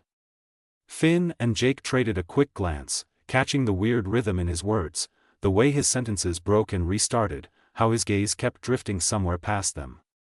He looked like himself, acted like himself, but something underneath was slipping through, like a shadow tugging at his focus. Naruto didn't notice their stares, or pretended not to.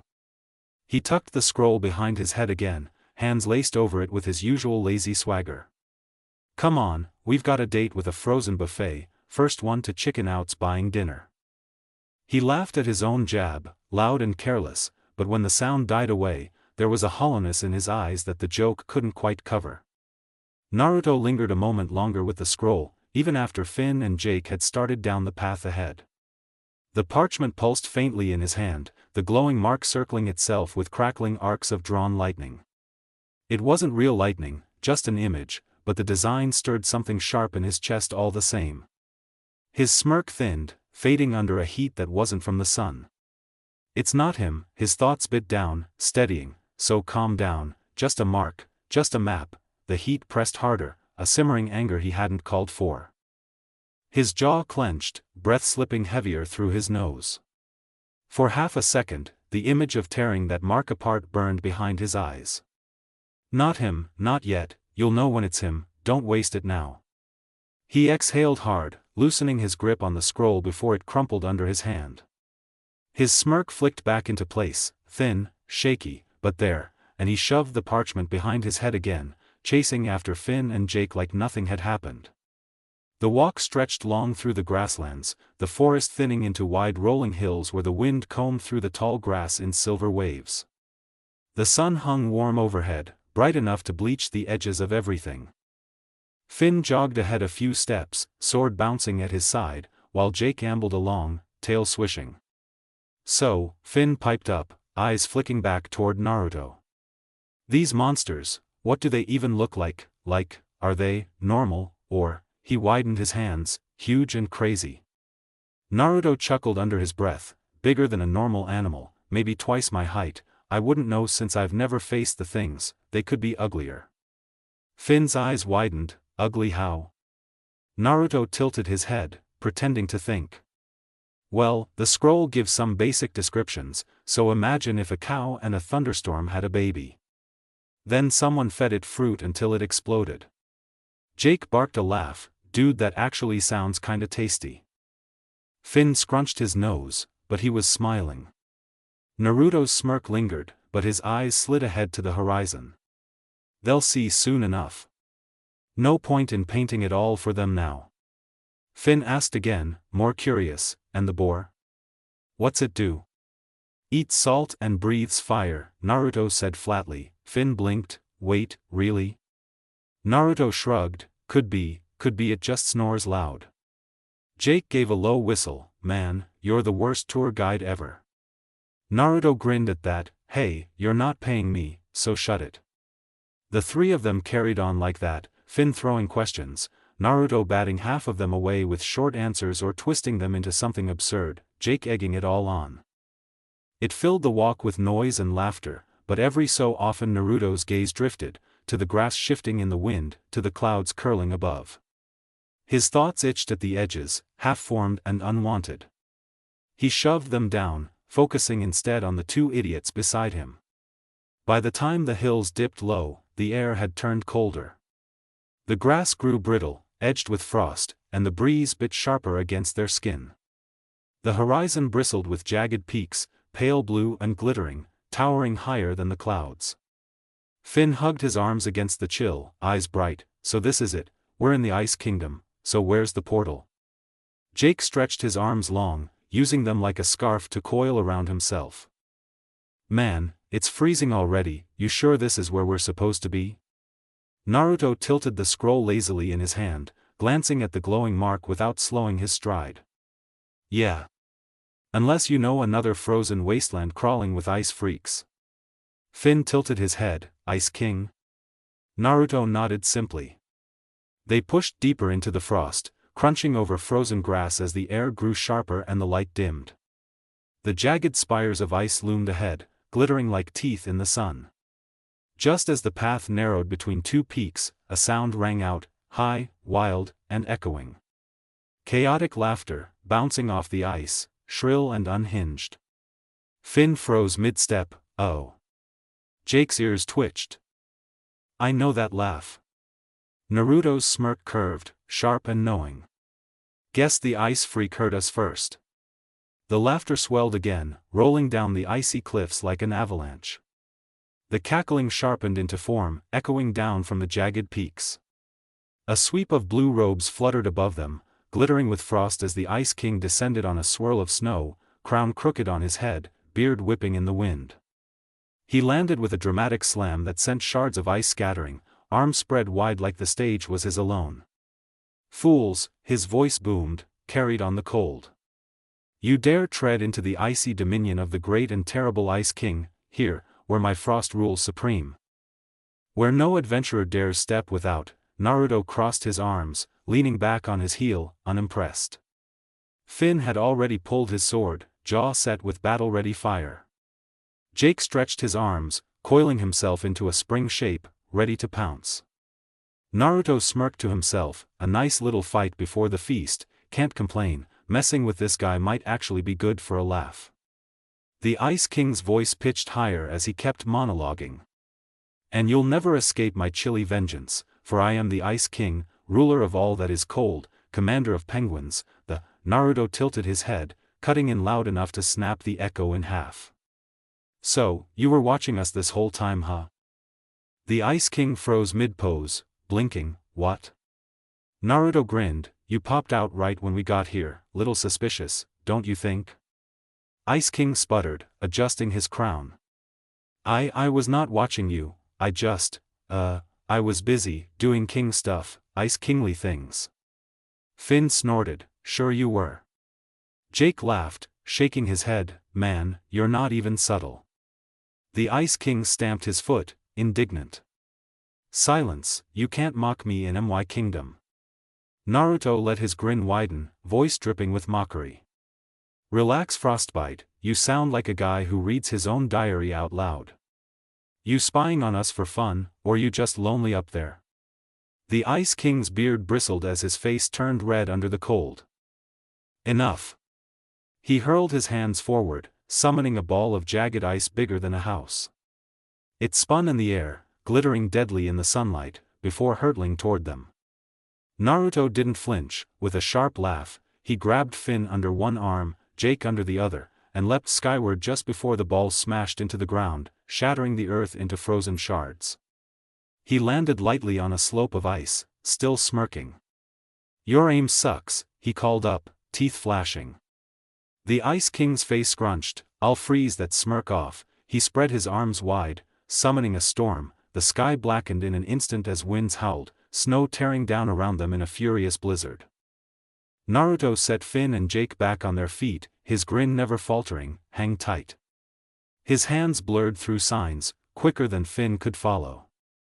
Under his breath, his voice cut low, ocean release. Water surged into being around them, a dome of rolling current forming with sharp-finned sharks swirling within. The blizzard slammed against it, snow and ice shrieking as they broke apart harmlessly against the torrent.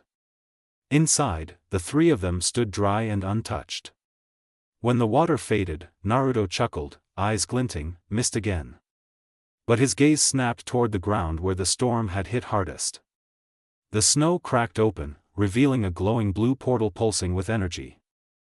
Lightning circled its edges, arcing and snapping. Naruto froze, just for a moment. His smirk slipped into something tighter, darker. Lightning, the heat of that mark from earlier pressed into his chest. Not him, not yet, don't lose it here. He forced a laugh, shoving it down, and turned back to Finn and Jake. There it is, your exit, get moving. Finn blinked, wait, you're not coming? I'll be right behind you, gotta knock this guy into next century first. Jake squinted, you sure? Naruto's grin curved sharp, positive. The two nodded and bolted toward the portal without another word. Naruto's hands blurred again, this time pulling deep from the ground itself.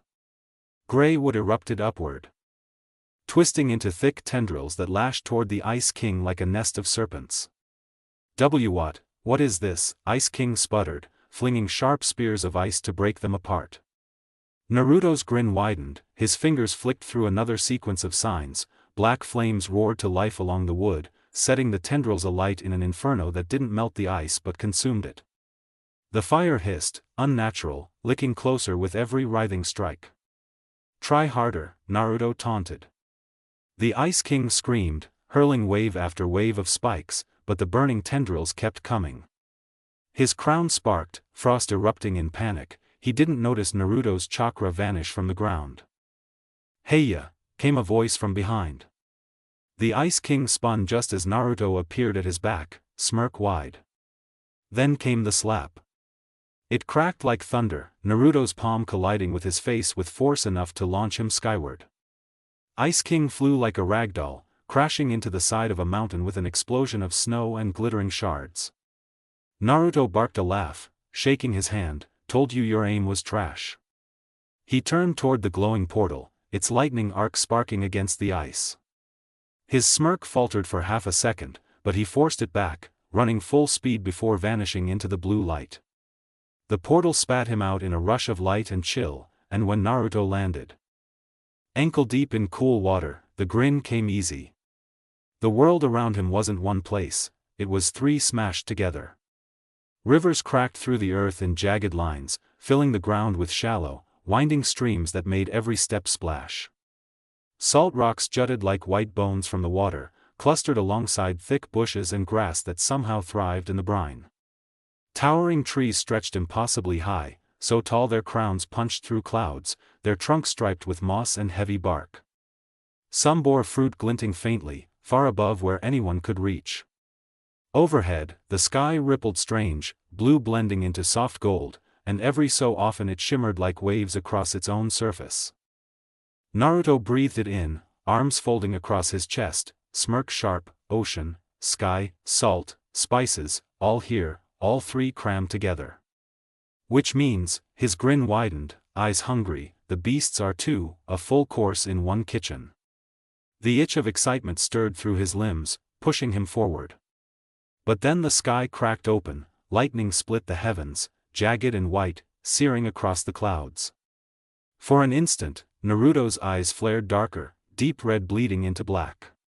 His grin faltered. The excitement cut short. Again, he dragged a hand down his face, growling low in his throat. "This damned element, ever since Gamakichi opened his big mouth, I can't, it just crawls under my skin." Before he could chase the thought deeper, Finn's voice piped up, full of awe. "Whoa, this isn't what you said at all." He splashed forward, sloshing through the ankle-high water, tilting his head back to gape at the trees piercing the clouds. "It's like, all three places mushed together." Jake stretched himself into a long, floating raft, drifting past. "Yeah dude, you said desert boar, ocean fish, sky cow. This is like, salad soup forest or something." Naruto let the smirk return, faint but playful, details. "Still smells like a buffet to me." Finn laughed nervously, shaking his head, "You're way too happy about this." "Of course I am," Naruto shot back, flicking water at him with his toe. Less walking, more monsters, more fun. Lightning tore again through the clouds, and for a beat, Naruto's smirk twitched. He crossed his arms tighter, shoulders stiffening, before pushing his tone brighter again. "And anyway, this domain's tiny, smaller than I thought it'd be. We'll probably bump into all three beasts just by strolling around." Jake cocked a brow. "That's good, or, like, terrifying." "Yes," Naruto answered, grin sharp.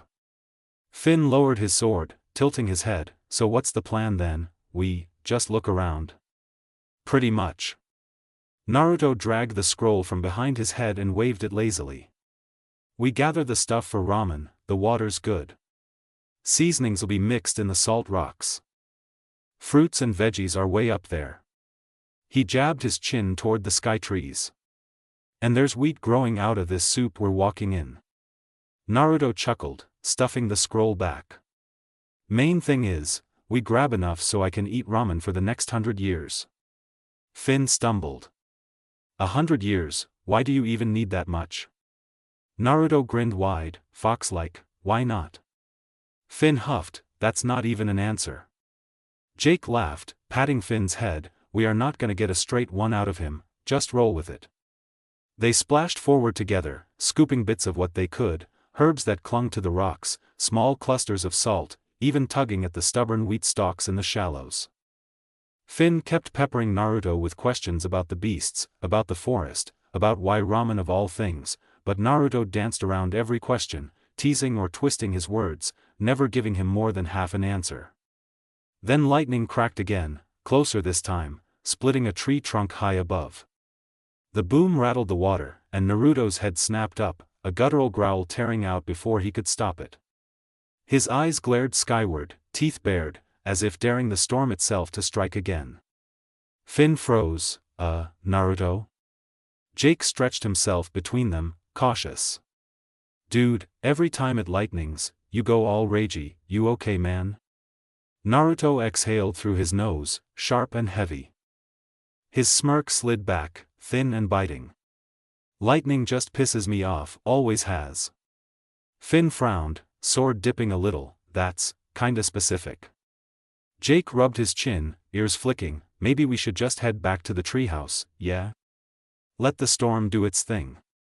Naruto shook his head immediately, grin pulling wider but eyes still sharp.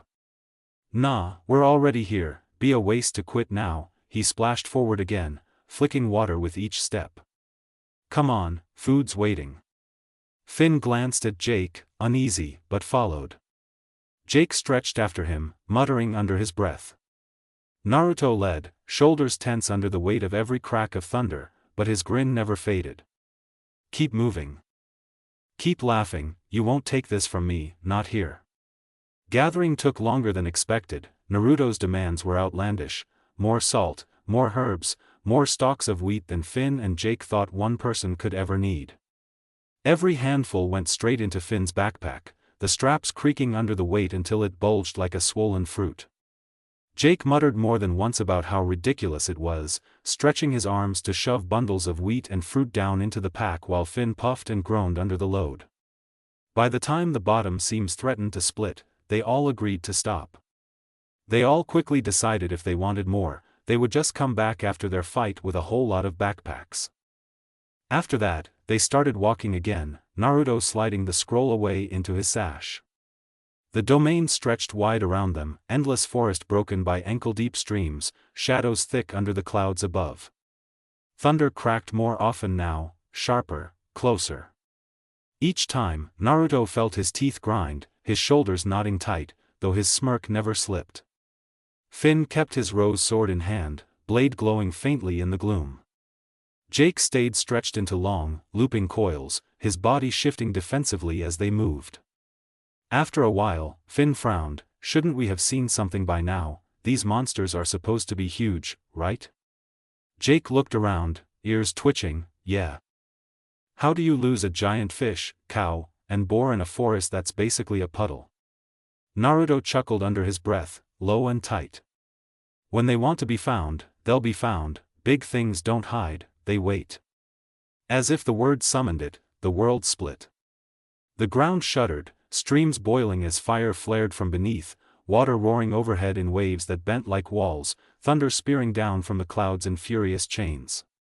The air itself burned and froze in the same breath, wild and uncontrollable. Then, in a single, searing flash, a perfect circle carved itself from the forest. Trees, those impossibly tall giants, cracked and toppled, vanishing into smoke and spray. What remained was a plain of grass, smooth and open, the world reshaped into an arena. And at its center waited the three. The boar stood first, its body plated with jagged salt crystal that grew straight from its hide, tusks like carved spears of obsidian. Each breath carried sparks of ember, heat warping the air around it. The fish coiled beside it, not like any normal creature of the sea. Its scales shimmered in shifting colors, fins edged in translucent light, as though it was made half from water itself. Streams ran from its body into the earth, keeping the grass at its feet alive. Its eyes glowed faint and blue, deep and ancient. And towering above both, hooves pounding against the ground, was the cow. Not simple flesh and bone, its hide glowed faint gold, horns trailing arcs of jagged lightning that split the sky with every snort. Storm clouds clung to its back like a cloak, churning and restless. Its eyes were white fire, unblinking. Finn's face lit up with awe and fire, finally. Jake cracked his knuckles, stretching into a hulking shape. Now we're talking, the real fight's here. The two of them charged forward, Finn's battle cry echoing, Jake's arms swinging wide. But Naruto didn't move. He stood locked in place, gaze fixed on the cow, Zeus, the thunder rolling off its body dragged at his veins, each crack of lightning splitting through him like a blade. Rage surged, hot and familiar, older than the land they stood on. Not him, not him, not him, he told himself again and again, forcing the mantra through clenched teeth. This isn't him, this is just a beast, but the more he said it, the less he believed it. The edges of the cow blurred in his sight, a shadow bleeding through. A different shape superimposed over the beast, tall, human, terrible. Eyes flashing red, three black tomo spinning, lightning coiling at its heels, devouring the air. Naruto's breath rattled, his smirk cracked into a snarl. It's not him, the thought shattered as rage tore free. In a blur, Naruto launched himself across the plain, chakra flaring so hot the grass burned where his feet had been. He went straight for Zeus, storm answering storm. Lightning cracked overhead, painting the battlefield white-blue, and Naruto was already on Zeus before the echo even rolled. He slammed shoulder first into the cow's ribs, the impact shaking the ground as if two storms had collided. His hands clawed at thick hide, tearing chunks of fur and flesh free. He bit down hard, fangs bared, ripping at the beast's neck with a growl that was more animal than man. Zeus bellowed, hooves sparking arcs of lightning into the sodden earth. One stomp landed square on Naruto's back, driving him into the mud with a crunch that would have flattened anyone else. Naruto roared back, forcing himself up. Grabbing the beast's leg with both hands and snapping his teeth into the tendon like a wild dog. Sparks ripped across his body as lightning coursed through him, muscles jerking, skin smoking, but his grip didn't break. The cow shook him loose with a violent swing, tossing him like a ragdoll into the side of a tree so tall it scraped the clouds. The trunk split with the impact, raining splinters as Naruto dropped back into the shallow water. He didn't even pause. He shot forward again, sprinting low on all fours, mud and water flying in his wake. He leapt, raked his nails across the beast's snout, and punched straight into its eye with a wet crack. Zeus retaliated with a headbutt so brutal the air itself boomed, hurling Naruto back across the clearing. Lightning spears followed, jagged bolts lancing from the clouds, smashing into his chest and arms. He stumbled but kept charging, his hair sticking up with static, lips curled back in a feral grin that didn't look entirely human anymore. Every strike he landed tore flesh, but every stomp, every bolt, every ram knocked him down again, leaving burns, cuts, and bruises layering his body faster than they could heal. Across the clearing, Finn and Jake were in their own storm. Finn darted around the colossal fish, slashing its shimmering scales with his rose sword. Every step splashed water high, his blade glinting pink as it cut shallow but precise. Man, this is algebraic, Finn shouted, ducking under a fin swipe and jabbing upward into the creature's belly. Jake was stretched wide, wrapped around the tusks of the boar like a rubber band, holding it back with gritted teeth. Dude, you think he's having fun, he said, nodding toward Naruto as he skidded past in a blur of claws and lightning. Finn laughed, blocking a tidal lash from the fish with his sword. He looks like he's really into it. The boar squealed, twisting its tusks to fling Jake off, while the fish surged forward, water spiraling into a wave that crashed toward Finn. For the first time, both beasts seemed to glance at one another, their movements syncing. The boar charged low, tusks plowing through the water as the fish rose behind, mouth wide like a canyon. Finn's grin faltered as he slashed at the incoming wave. Jake? Jake snapped himself tall, arms branching into makeshift shields. Yeah, I see it, bro. The two monsters pressed harder, their teamwork almost eerie, one strike opening space for the other to follow, forcing Finn and Jake to stumble back instead of pushing forward. Meanwhile, Zeus's thunder rolled again, shaking the ground as it stomped forward, and Naruto met it head-on with another roar, blood and lightning dripping from his lips. Neither of them were pulling back. Zeus's hooves thundered against the earth, sparks ripping across the sodden plain. Naruto's claws dug deep into its horn, both of them locked in a brutal stalemate. Mud splashed, lightning seared, muscle strained until it felt like the whole domain held its breath. Naruto's teeth were bared, breath steaming, his eyes glowing with that dangerous red haze. Inside, his thoughts were nothing but fire: rip it apart, tear it down, don't stop until nothing's left. But then, another voice. Look at you, it said, cool, detached, like ice sliding across steel. Like a wild animal who only thinks on rage. Naruto's grip faltered, just a twitch. The voice was his, but not his, the same cadence, but stripped of the mischief and rough edges. Businesslike, cold, a tone he would never use. You're acting like an idiot, it went on, steady and unyielding.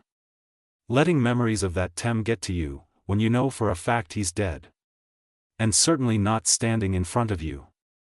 Naruto snarled, twisting Zeus's horn, forcing the beast's head lower. He spat blood into the mud. Shut up, don't need you telling me, but the voice cut through the roar in his head like a blade. And while you're busy drowning in anger, your friends are fighting for their lives. That one hit, Naruto's eyes flicked sideways, and there they were, Finn straining against the fish's tidal lashes, Jake stretching wide to block the boar's charge.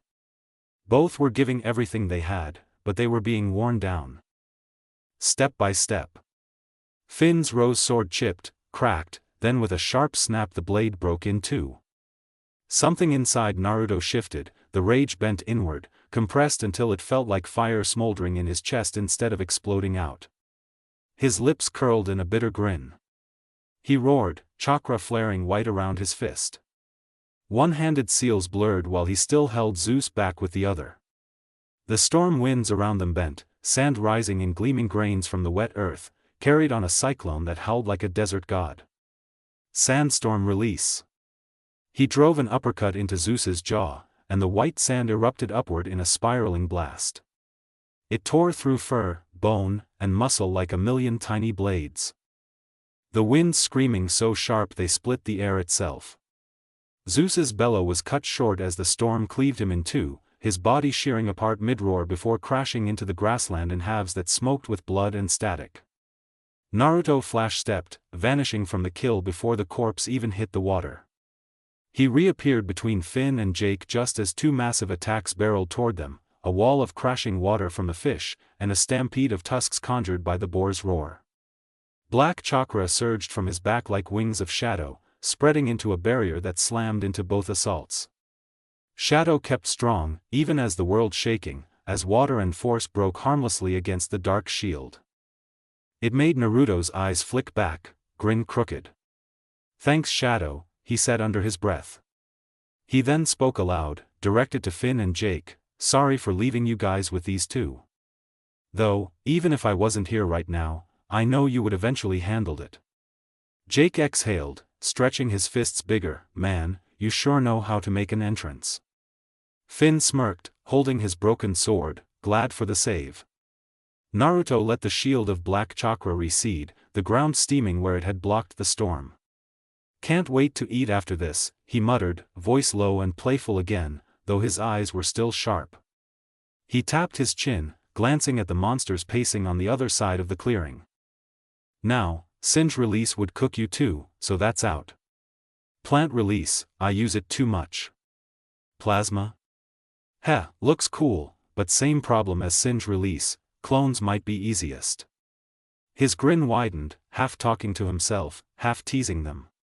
Practically no physical jutsu anyway, just flash step, substitution, shadow clones, transformation. Maybe I should start making more ninjutsu, or maybe I'll just make some kinda giga impact one day. The fish roared, spraying torrents of salt water. The boar stomped, tusks sparking. Naruto shrugged, alright, we'll just do a simple cut and clean. In a flash, 10 clones burst into existence around him, each grinning with the same wild gleam. They blurred forward. weaving between the monsters at impossible speeds. Sandstorms ripped open across the field, lashing with 1,000 cutting winds.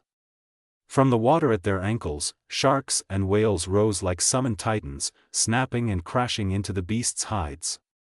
Blades of ocean itself carved into the air, slicing through tusks and scales, while clumps of white sand crushed down like hammers. Every strike was punctuated by laughter, dozens of Narutos cackling, shouting, snarling as they overwhelmed the monsters from every angle. The fish shrieked, its body shredded by torrents of biting water and slicing sand. The boar's tusks cracked under a tide of ocean blades before it was swallowed by a cyclone of sharks. Both creatures fell in pieces, the storm of clones tearing them apart until nothing stood but blood and mist. And at the center of it all, Naruto stood with his arms crossed, steam rising from his shoulders, a grin stretched ear to ear, victorious. Time skip. The three of them sat around their bowls, the smell of the broth heavy in the air. Finn was already halfway through his, slurping noisily, eyes shining. Jake had polished his clean in record time and was lazily licking the bottom. Naruto hadn't touched his yet. His chopsticks just hovered above the noodles while steam coiled into his face. Finn leaned back, cheeks stuffed, "This is amazing, but you still haven't eaten yours." "Dude, what's up?" Jake chimed in with a teasing grin, "Yeah, thank Shadow for us already, without him we'd be toast." Naruto's smirk faded, his eyes fixed on the dark surface of the broth. "Almost let you guys get hit by that attack. If I hadn't pulled it together at the last second, that thing would have flattened all three of us." His tone was light, but something rough underlined it. Finn blinked, "But you didn't, you saved us." Naruto didn't answer right away, he let the silence hang, shoulders tensed. Finally, he said, "That cow, the lightning, it pissed me off.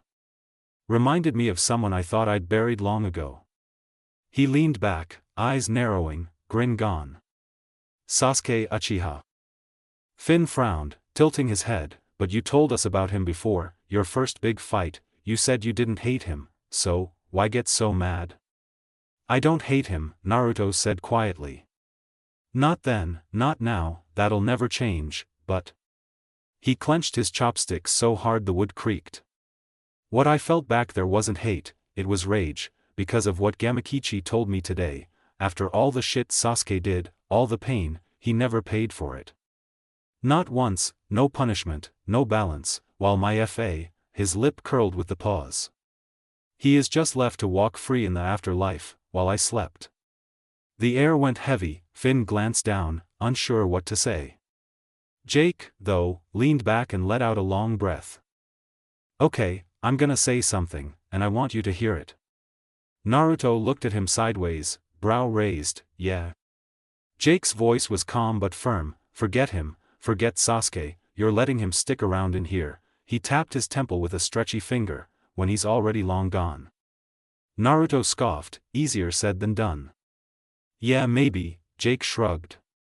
"But you're letting the past slow you down, letting it tell you who you are. That's not you, man. You don't take orders from ghosts." Naruto's smirk twitched back, faint, "Ghosts?" Jake nodded, warming to his own words. "Yeah, you're supposed to be running forward, causing chaos, eating ramen, living free. That's who you are. But the way you let that lightning shake you, that's not Naruto. That's you dragging chains from the past. And chains, bro, they're heavy, they're slowing you when you should be flying." Naruto went quiet, he didn't grin, didn't argue, he just sat there, looking down into the broth as if Jake's words were rippling across it. Jake leaned closer, "Don't let this guy stop your fun, don't let him tell you who to be, you're way bigger than that."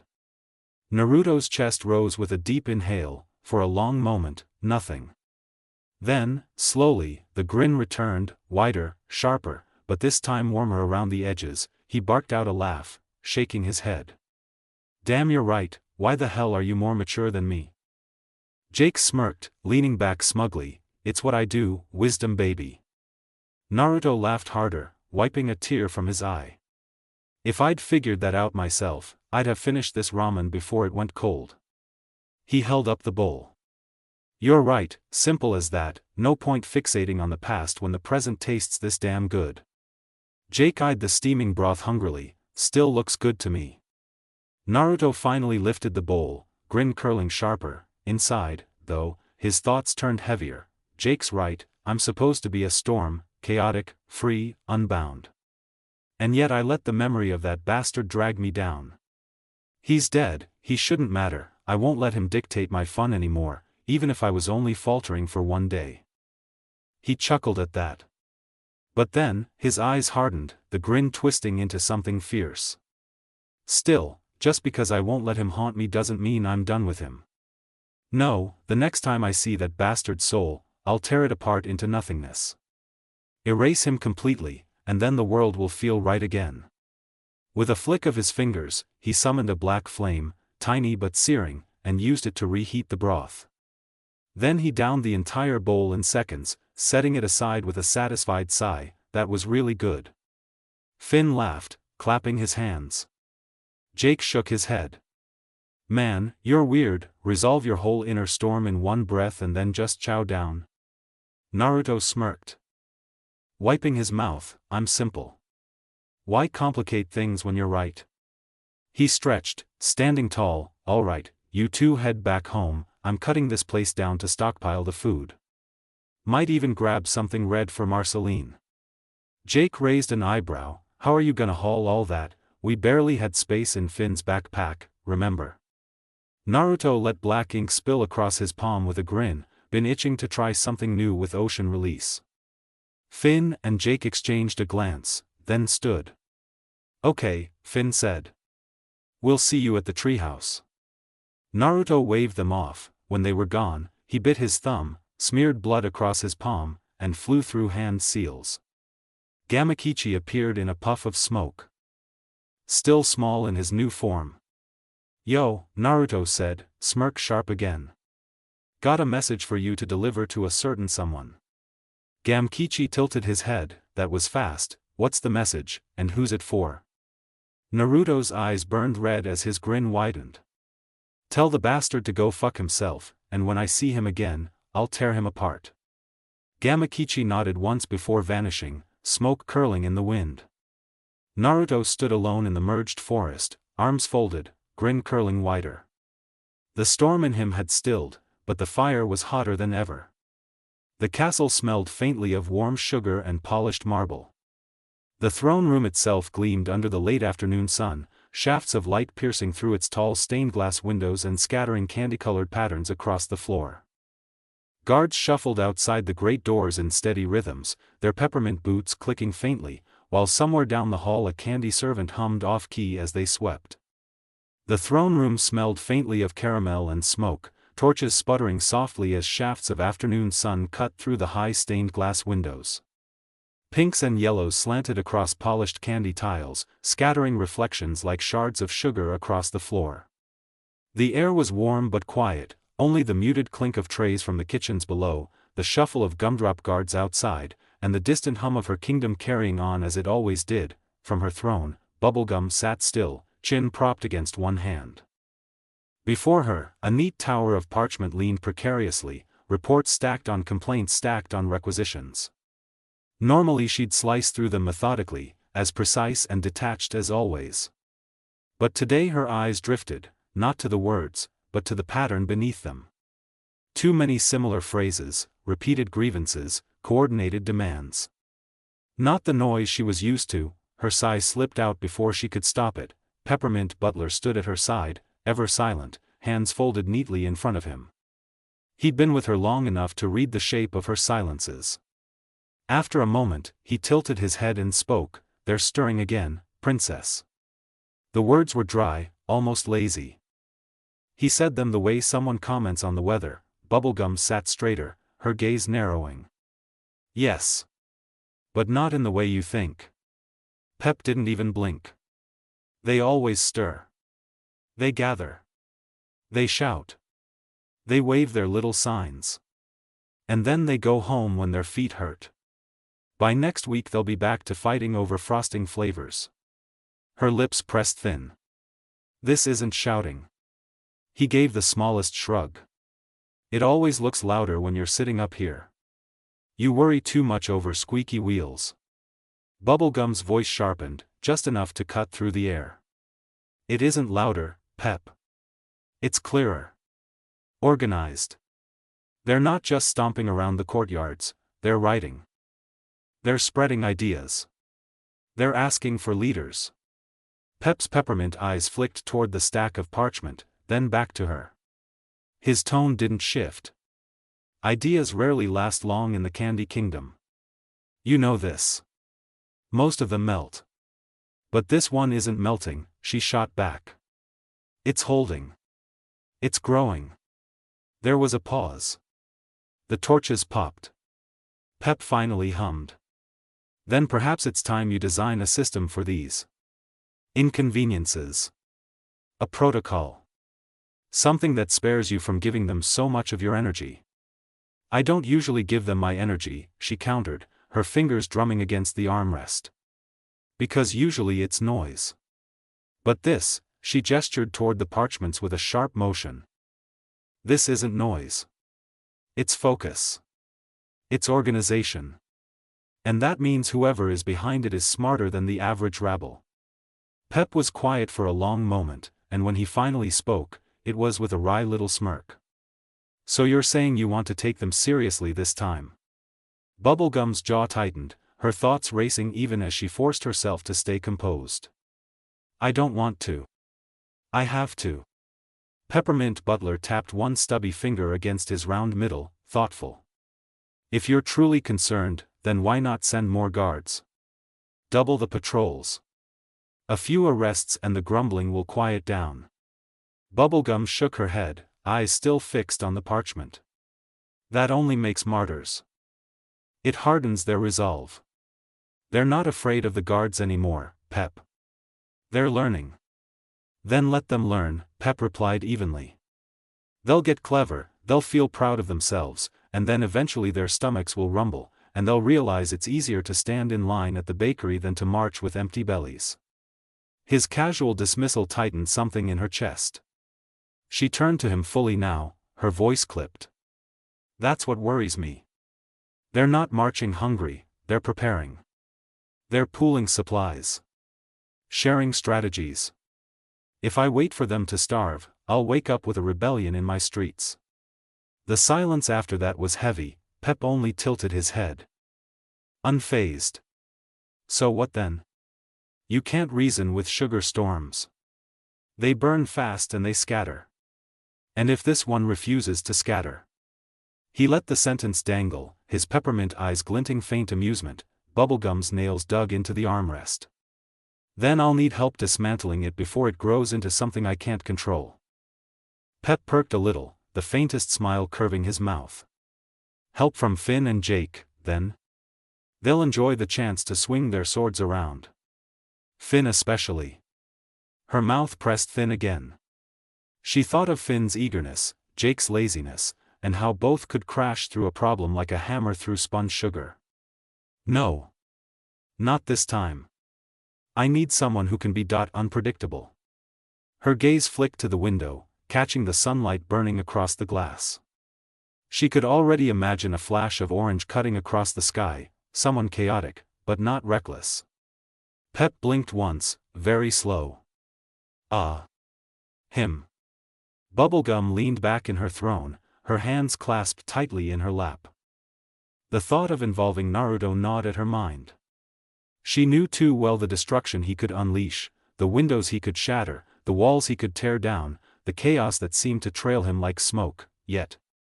Every time he had intervened, whether it was saving her, Finn, or Jake, the outcomes were always faster, cleaner, more efficient than any precaution she could orchestrate on her own.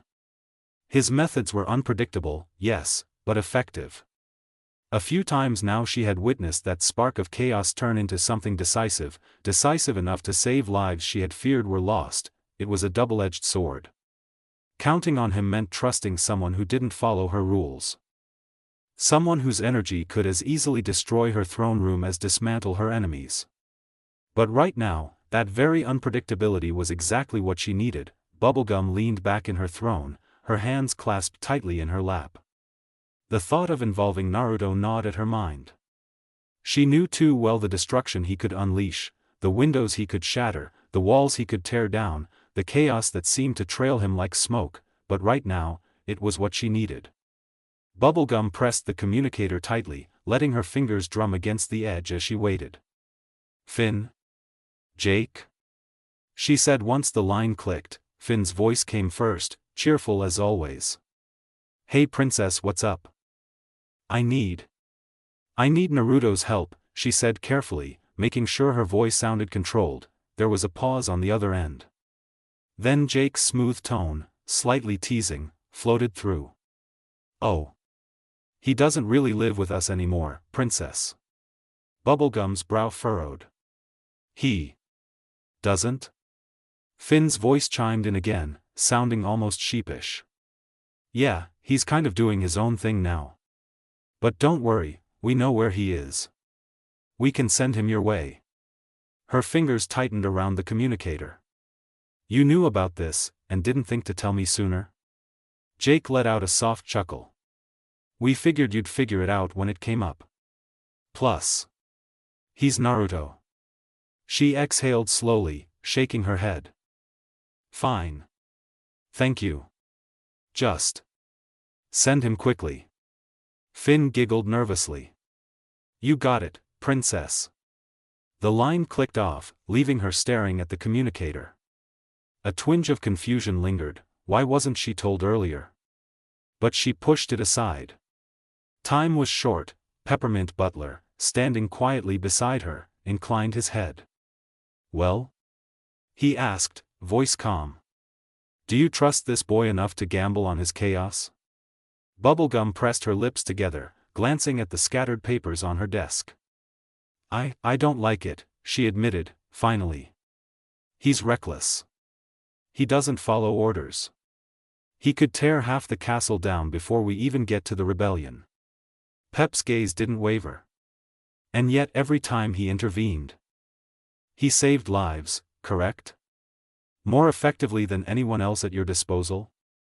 She nodded slowly, thinking of every instance, the times she'd been saved, the times Finn and Jake had been aided, the chaotic precision that always seemed to emerge when she needed it most.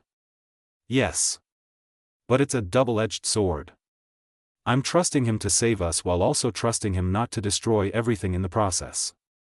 Peppermint Butler hummed softly, almost approvingly. Sounds like you're learning to trust more than just the rules. Sometimes the unconventional choice is the necessary one. Her gaze drifted to the sunlight slanting through the stained glass. The glittering shards on the polished floor seemed almost alive. Fractured rainbows illuminating the weight of her decision. I have to take that risk. I know he can help. I've seen him do it before. But. She exhaled, fingers tightening. He has to understand this isn't a game. That if he fails, people will get hurt. Then make it clear, Pep said. Your words will matter more than his chaos ever could. Channel the storm rather than trying to control it. Bubblegum straightened in her throne, decision settling like steel in her chest. You're right. I'll make it work. And as if to punctuate the moment, the afternoon calm shattered. A blur of motion exploded through the stained glass splintering and falling to the floor. Naruto landed in the center of the throne room. Dust and sunlight framing him like a halo of chaos, grinning from ear to ear. Did somebody say they needed help? He shouted, voice booming, shaking a few torches loose in the walls. Bubblegum's eyes narrowed, a mixture of exasperation and relief crossing her face. She had asked for a storm, and here he was. Bubblegum straightened in her throne, hands folded neatly in her lap as she regarded Naruto with careful composure. She had rehearsed this moment in her head more times than she could count, and she wasn't about to let her unease show. She forced a small, polite smile, before answering his early comment. Yes, I have a delicate matter. And I require assistance that cannot be delegated to the usual guards. Naruto's grin widened, a spark of mischief lighting his eyes. Delicate, huh? Sounds boring already. But I'm listening. He leaned slightly, elbows on his knees, as if the throne room were just another playground. Bubblegum's hands tightened briefly in her lap. Stay composed. Diplomatic. Calm. There is unrest. Not the typical shouting or minor skirmishes that are usually reported. This is different. Organized.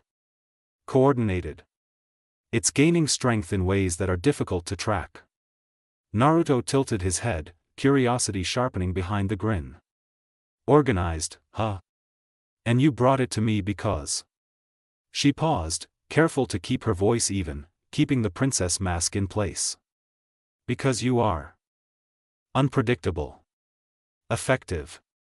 You have assisted before, and when you do intervene, outcomes occur more efficiently than standard measures allow. I require that skill. Naruto let out a short, amused laugh, shaking his head. Huh. Princess Bubblegum, always polite, always careful. And here you are, asking me to wreak some chaos. That's a first. She felt a flicker of irritation at the teasing, but buried it quickly. Focus. Stay on task. I am aware of the potential for collateral damage, she said, choosing her words precisely. But the risk is necessary. If this continues unchecked, the consequences will be far worse. Naruto's grin softened slightly, a glimmer of respect behind his chaotic expression. So, you're trusting me to handle this? To tiptoe through sugar and chaos without breaking too much? Yes, she said firmly. I trust your abilities. But... Her eyes narrowed briefly. You must understand, this is serious. I am not asking for a display of power or theatrics. I am asking for results. His grin shifted into something sharper, teasing but intrigued. Serious, huh? That doesn't sound like my usual audience. But... It does sound like a challenge I can't resist. She exhaled slowly, a small sense of relief slipping through. Finally. He's interested enough to help. That's all I need right now. Naruto's gaze flicked around the room, eyes twinkling with mischief. You're holding something back. Though. Princess mask on, all prim and proper. What else are you not telling me? Bubblegum stiffened just slightly, adjusting her posture. Keep the mask. Keep it in place. That will be explained as necessary, she said smoothly. For now, I need your assistance in quelling this rebellion before it escalates. Naruto clapped his hands together softly, a mock bow following it. All right then. Lead me to the chaos, your highness. Let's see what kind of storm we can stir up. A small, almost imperceptible sigh escaped her lips. Relief and tension mingled. He was unpredictable, yes, but she had gotten the commitment she needed. And somehow, she trusted him, even if just a little. To navigate the coming storm. The lab smelled faintly of sugar and antiseptic, a combination that always reminded Princess Bubblegum of the delicate balance between order and chaos in her kingdom. Sunlight streamed through the tall, arched windows, bouncing off the polished crystal instruments and casting fractured rainbows across the white-tiled floor. The walls, once lined with shelves of flasks and books, had been cleared toward the center, replaced by a massive whiteboard covered in a sprawling map of the Candy Kingdom, tiny symbols marking every city, district, and main thoroughfare. Bonnable adjusted her coat as she led Naruto toward the board. She had hoped that bringing him to the lab would make the explanation breezy, just a quick summary. A glance at the map, and then he could get to work. She wanted him focused, not distracted by wandering attention spans or chaotic curiosity. All right, she began, moving toward the whiteboard. Her eyes flicked to Naruto briefly, noting the casual way he rested one foot on a lab stool, arms crossed, a lazy smirk playing across his face. A few days ago, we discovered that a small group of citizens has been growing in organization. What started as a series of public complaints, mostly about curfews and other regulations beneficial to the majority, has evolved into something larger. She paused, glancing down at the markers in her hand. A tiny flush of annoyance crept up her neck. Taxes weren't even an issue, she thought. I didn't even implement them because I knew it would be too much. And yet, here we are. She quickly shook it off. Focus. They had more pressing concerns, these citizens initially held public speeches, criticizing my rule, she continued, dragging a marker across the map to circle a cluster of dots. However, the speeches have stopped appearing in public. They've moved underground, so to speak. Private gatherings, secret speeches, what we've been able to intercept is minimal, but enough to suggest a coordinated effort. Their ultimate aim appears to be the overthrow of the monarchy, or at least disruption of my authority. Naruto tilted his head. Smirk widening. A few candy folk yelling at you? Seems harmless. Should I start by tossing a few fireballs? Maybe sit on their candy heads? Bubblegum's lips pressed into a thin line. Typical distraction. She had anticipated his chaotic tendencies. Naruto, she began, her tone smooth but firm, they're organized enough that we can't underestimate them. We need precise intervention. My guards were able to find a base where these gatherings are held, but we need infiltration to gather further intelligence. Identifying the leader is critical, without knowing the central command, dismantling the group entirely is improbable. He leaned closer to the board, arms still folded. Infiltration. Huh. Now that's more like it. So. I can go full-blown chaos mode? Rip a few candy citizens apart? Her eyes narrowed. Absolutely not. They are still citizens. We want the rebellion ended, not the kingdom in pieces. Discipline over destruction, Naruto. He tilted his head back and let out a soft chuckle, clearly enjoying the friction. Bubble butt, you know I love a little precision chaos. Fine, fine. I'll play nice. For now.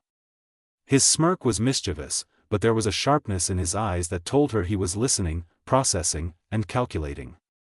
He was fully aware, even as he teased, PB let out a controlled sigh, though the faint twitch at the corner of her mouth betrayed a hint of exasperation. Why is it that even when I'm diplomatic, he makes this feel unpredictable? She shook it off, tapping the map with the marker.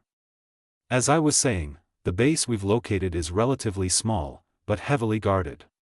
We have limited insight into the hierarchy or the leadership. That's why we need someone with unconventional skills. Naruto leaned on the table now, elbows braced, chin in his hands, grinning like a predator sizing up a game. Ah, unconventional skills, you say? Finally, a word I understand. Now we're talking.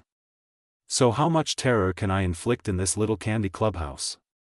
Can I, leave a little chaos signature? Maybe carve my name into a few walls? Her lips pressed tighter, though the corner of her mouth twitched at the absurdity. I don't think your usual methods are necessary, she said, though there was a faint warmth in her voice. He's teasing, yes, but he's fully present. Maybe this could actually work. Naruto leaned back again, smirk shifting to a cocky grin. Alright. Calm down, bubble butt. I get it. No candy carnage. Yet. I'll behave. But, infiltration? That part sounds like fun. Real fun. She nodded, her thoughts racing as she went over her next points. Keep him interested, keep him in the plan. Just enough control to guide him without dampening his instincts. The guards were able to gather some intel on the base layout, patrol patterns, and entry points. But without further infiltration, we won't know how deep the leadership goes. You'll need to move carefully, and report back. Discretion is key. Naruto clapped his hands softly, mock bowing. Discretion, understood. I'll be your charming, unpredictable storm of chaos. Just the right amount of fun, I promise. PB allowed herself a small, almost imperceptible smile. At least he's on board. For now. Good. Then let's move forward. I'll provide you with the map, the files we've collected, and any further intel the guards can gather. This operation must succeed without incident. Naruto leaned over, peering at the map, and tapped a section with his finger. Incident-free. Huh. Bubble butt, you really know how to bore me with your diplomacy. But I'll follow along. For now. Her lips pressed together, a mixture of relief and apprehension in her chest. She had his commitment. And somehow, she knew that when it came time for the actual infiltration, his chaotic brilliance would be exactly what the situation demanded. The rooftops were quiet tonight, painted silver by the moonlight. The Candy Kingdom below glowed soft and calm, lanterns swaying gently from their poles, windows flickering gold with families inside. A cool breeze rolled across the roof shingles, carrying with it the faint scent of caramel smoke from the chimneys. Bonnible Bubblegum adjusted her footing on the edge of a roof as she landed, knees bending slightly to absorb the impact. The sound was light, controlled, though she knew Naruto had already noticed. Sure enough, he turned his head, grin curling on his lips. "Is that what took you so long?" he asked, voice dripping with mock impatience. She straightened to full height, the silk of her specialized suit gleaming faintly under the moon. The material clung to her frame, seamless, sleek, designed for stealth. Gloves, boots, hood, all inky black. No sign of her usual pink regalia. Her voice remained calm, even. "Keep the mask in place, this suit is for occasions like this," she explained smoothly. "I won't have my citizens aware that their princess prowls rooftops at night. Better they remain unaware. It avoids panic and suspicion." Naruto's eyes flicked over her, deliberately slow. She caught the movement even without looking directly at him. A smirk widened on his face. "Not bad, Bubble Butt. Tight enough to give me a hint, dark enough to leave the rest to my imagination." His grin sharpened, his tone dipping into a mock-serious hum. "Honestly, I want to get a closer look. For research purposes." Her mouth tightened. She didn't move, didn't react, save for the faint warmth crawling up her neck. He's incorrigible. Predictable in his unpredictability. And yet. I knew this was coming. In a blur, he vanished from her sight and reappeared behind her. Crouching low, chin resting lazily on his fist as he openly eyed her backside. "Yeah," he muttered, just loud enough for her to hear, "if you sat on my face, that'd cover my research quota." Bonnible forced her lips into a thin smile. Her heart ticked faster, but her voice came out controlled. "Steady. Don't give him what he wants.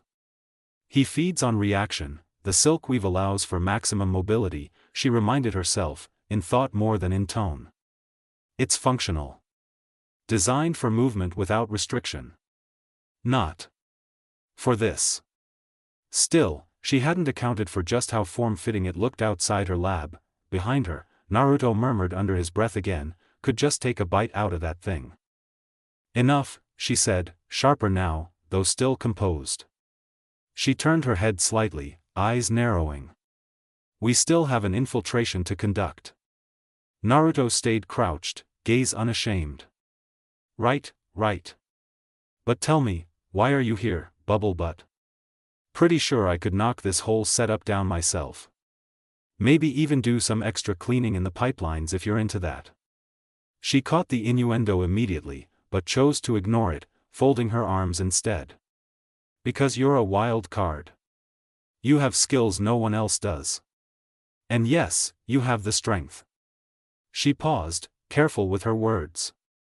"But someone has to keep watch.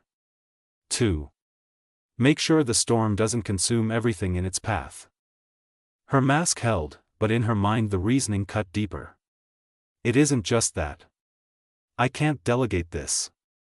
Not something this dangerous, this organized. Not when it's grown this quickly. I need to see it through myself. Make sure it ends." Naruto rocked back on his heels, watching her as if trying to peel back her words. Then he grinned, playful as ever. "You mean you don't trust me?" "I mean," she countered, voice smooth as glass, "I trust you to be unpredictable. Which is why you need a counterbalance." His grin widened. "So I'm the wild card, and you're the dealer? Cute. Still doesn't explain why you're wasting a perfect chance to let me loose. I could tear this rebellion apart in minutes." "Not without restraint," she snapped, then caught herself, straightening her tone again. They are still my citizens. We're here to dismantle a rebellion, not massacre. Naruto laughed under his breath, leaning forward, teeth flashing in the moonlight. So no ripping them apart, huh? What about just scaring them till they wet themselves? Sounds efficient. Her jaw clenched. Every sentence feels like a test with him. Push, prod, see how far until the mask slips. No. We do this cleanly. No unnecessary harm. The leader is what matters. He pouted exaggeratedly, then smirked again. You're no fun. Guess I'll play along. For now. Bonnie exhaled softly. Play along. For now. And that's all I need. She gestured toward the vent bolted on the rooftop. Are you ready? Naruto tilted his head, considering, eyes flicking once more toward her hips. The grin returned, sharp as ever. Not yet. Haven't finished burning the image of your ass into memory. Gonna take a minute. Her lips pressed thin, warmth rising again. She refused to let it show. Take all the time you need, she said coolly. Just don't waste mine. Satisfied, Naruto finally moved, tearing the vent loose with a casual pull. The grate clanged against the roof, faint but final. He glanced back at her with that wolfish grin. After you, bubble butt. Bonnie steadied her breath, dipped into a crouch, and slid into the darkness of the vent. Naruto close behind. The vent was narrower than she expected. When Bonnie pulled herself inside, the cool metal instantly dimmed the world, a subtle darkness that seemed to thicken the deeper she crawled. Behind her, the faint scrape of Naruto's movement followed, steady but unhurried. She didn't have to look back to know he wasn't taking this seriously. She could feel it in the way the air shifted, in the faintest little rhythm of someone who wasn't thinking about silence the way she was. The darkness deepened further, pressing in around her shoulders and arms until the only way forward was blind faith in her own mapping and memory. Her hand stretched ahead, feeling along. Counting the screws that held the metal tight, then came a dull thud behind her. Her shoulders tensed, but only for a second. She breathed, calmed herself. Most likely Naruto, and even if it weren't, she doubted anything in these vents could best her. Still, she catalogued the sound in her head. Heavy. Deliberate. Almost like he'd done it on purpose. She kept moving. That was when she felt it, a sudden poke right against her backside. She froze, heat prickling her neck beneath the hood of her infiltration suit. For the smallest instant her mask cracked, a startled sound rising in her throat, but she forced it down, smoothing her face though no one could see her. Compose yourself. Bonnie. You will not give him the satisfaction. Behind her came a low chuckle, almost a laugh stifled in his chest. Whoops. Couldn't see a thing. My bad. Her stomach tightened. It sounded like an apology, but with him. With those eyes that always seemed to glow like some beast testing its prey. She could never be certain. Was it intentional? Or just another accident dressed in a tease? She didn't know, and not knowing irritated her more than the poke itself. Just ensure it doesn't happen again, she said, carefully even. Her tone dipped into diplomacy like water into a mold, smooth, practiced, untouchable. She couldn't see him, but she felt the pause. A moment's silence. Then a faint, unreadable hum. He hadn't gotten the rise out of her he wanted, and somehow, she knew he'd file that away, bide his time, wait for another opening. They continued forward, the vent swallowing them again in darkness. Every so often, thin shafts of artificial light spilled through grated openings, giving them brief flashes of the building below, tiled floors, dull hallways, storage rooms lined with crates. Then, just as quickly, the light would fade, plunging them back into black. It became a rhythm. Crawl, stretch, shift in the dark. Glimpses of light, then more dark. They dropped down vertical shafts, hands and boots finding purchase on bent grates. Naruto cracked a fan blade with a casual push, grinning audibly at the noise. At one point, when the vent grew narrow, they both wedged in at the same time, metal squealing around them. She clenched her jaw, already feeling his grin behind her back, delighted by her discomfort, and yet they pressed on. Eventually, the muffled murmur of voices began to reach her ears. Chatter, low but insistent, swelling the closer they crept. She held up her hand to slow their crawl. Naruto obeyed. Strangely, though the heat of his presence behind her never lost its weight, they came to a grate overlooking a wide chamber. Bonibel peered through. The room was almost unnervingly blank. Bare walls, plain floors, a simple raised platform at the far end, as though whoever planned this had stripped it of identity to make the people within the focus. And there were many people. Rows upon rows of candy citizens sat on metal chairs, their colorful forms dimmed beneath the sterile light. Her chest tightened. So many. More than I thought would come. More than I wanted to believe. Beside her, Naruto muttered low enough for her alone, "That's a lot of candy butts in seats." Thought this was supposed to be small time. She didn't answer. Outwardly calm, inwardly grim. If this keeps spreading, my control, my protection over them, it might not be enough. My kingdom. My children. The chatter stilled, a figure entered. Thin legs, round oversized head, stick-like arms swaying stiffly with every step. He looked ridiculous on the surface. More a sketch than a man, yet the weight of his presence shifted the room like gravity. The candy folk quieted instantly, every eye on him. Bonibel's mind snagged. Did I make him?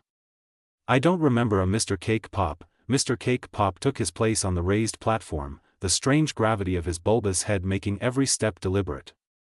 When he stilled, the silence in the room pressed like a lid. "My friends," he began, voice cutting clear. "For too long, we have lived under the thumb of a ruler who claims she knows what is best for us. Curfews, controls, rules, all enforced in the name of our safety." His mouth curled, the mockery thick in his tone. Safety. As though we are children who cannot walk without holding her hand. PB's hands curled into fists beneath the vent's metal frame. "I keep them safe because I must. Because no one else will." Naruto leaned in closer, grin tugging at his mouth. "Wow. He's really got your tone down, bubble butt. Diplomatic, but sassier." She didn't look at him.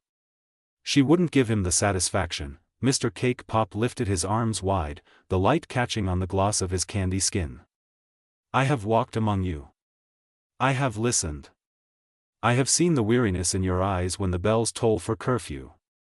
I have heard the whispers, that you feel stifled, smothered by rules meant to protect, but which bind tighter than chains." The crowd murmured, some nodding, some still unsure. And so, his voice rose, we began to gather. At first, small, speeches in the square, voices in the dark. But our numbers grow. Every day, more see the truth, that we are not children. That we deserve freedom. That we deserve a kingdom of our own choosing. Naruto snorted. "I dunno. If they chose you, I think they need more candy in their diet. Or less. Can't decide yet." PB's jaw tightened. His levity stung, but she understood what he was doing, cutting the tension before it could bury her. Mr. Cake Pop lowered his arms, letting the room settle before dropping his voice low, conspiratorial. "And hear this, we are not alone. Our leader," a hush fell at the word, "already sets plans in motion as we speak. Even now, in another place, the blueprint of our new future is being drawn. And tonight." He paused, letting the weight drag out. "Tonight we strike. By dawn, the kingdom will be free. Free of curfews. Free of chains. Free of the princess herself." The final words hit like a stone thrown through glass. PB's breath caught. Cold spread through her chest, heavier than she wanted to admit. She had expected disobedience, whispers, rebellion in the abstract, but not this. Not open talk of her removal. Of my death, she thought, though she refused to name it aloud. Naruto shifted beside her. For once, his smirk faltered, just a flicker. Then it returned, sharp as ever. "Ouch. They really don't like you. Huh?"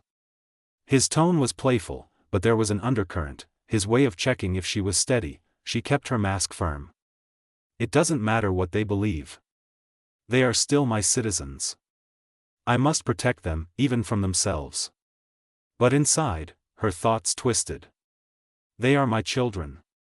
And my children want me gone. Naruto's voice came again, softer this time, though still wrapped in humor. Hey, some of them aren't buying it. PB blinked, followed his gaze. And yes, scattered among the nodding heads were hesitant faces, uncertain eyes, mouths pressed thin. Not all of them wanted this. Not all were lost. Her lips curved, just faintly. A small, fragile relief. Naruto saw it. Of course. She could feel him seeing it, then, like a wolf at the door, his grin widened again. So. Does that mean I get to bust heads now? Her throat tightened. We need more information. Mr. Cake Pop will have it. No one else. Cool, cool. He stretched like a cat, muscles shifting even in the cramped vent. So that's a yes on busting heads, just.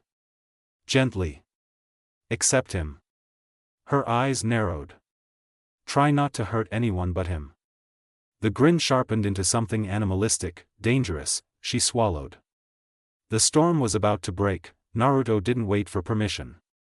1 second he was crouched beside her in the vents, that predatory grin tugging at his face, and the next he was gone, a blur of motion breaking through the grate with a metallic shriek. He landed hard in the center of the room, crouched low, the floor shuddering beneath him.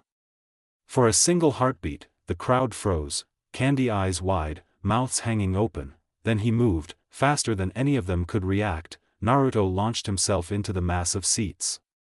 His arm swept like a scythe, momentum snapping through his body with terrifying precision. Candy citizens went flying, crashing into walls, tumbling across the floor, chairs skidding and splintering beneath the force. The groans and panicked squeaks filled the chamber in a chaotic symphony. It wasn't a fight. It was a storm. From above, PB's breath caught against the back of her throat. So fast. Too fast. Her heart kicked. But she kept her body still, composed, observing. This was why she'd wanted him here, because none of her guards, none of her people, could move like this. And yet, watching her citizens scatter like leaves in a gale, guilt knifed through her chest. Control it, Bonnibel. You knew what you were inviting into your house. She pulled the black mask over her face, the silk fitting snug over her mouth and nose.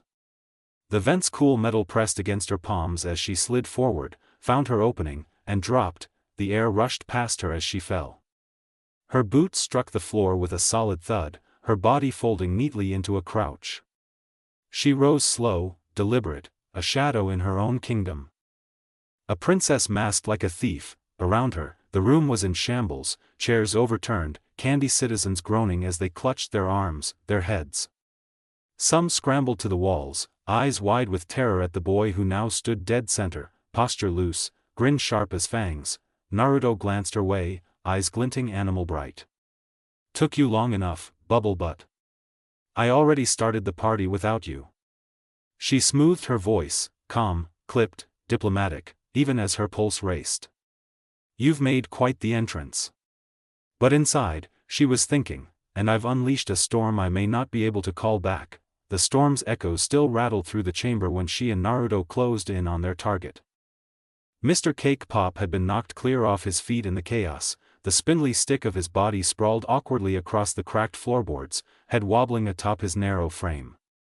His wide candy eyes were frozen with shock, lips quivering as if even words had abandoned him. Naruto didn't waste a moment.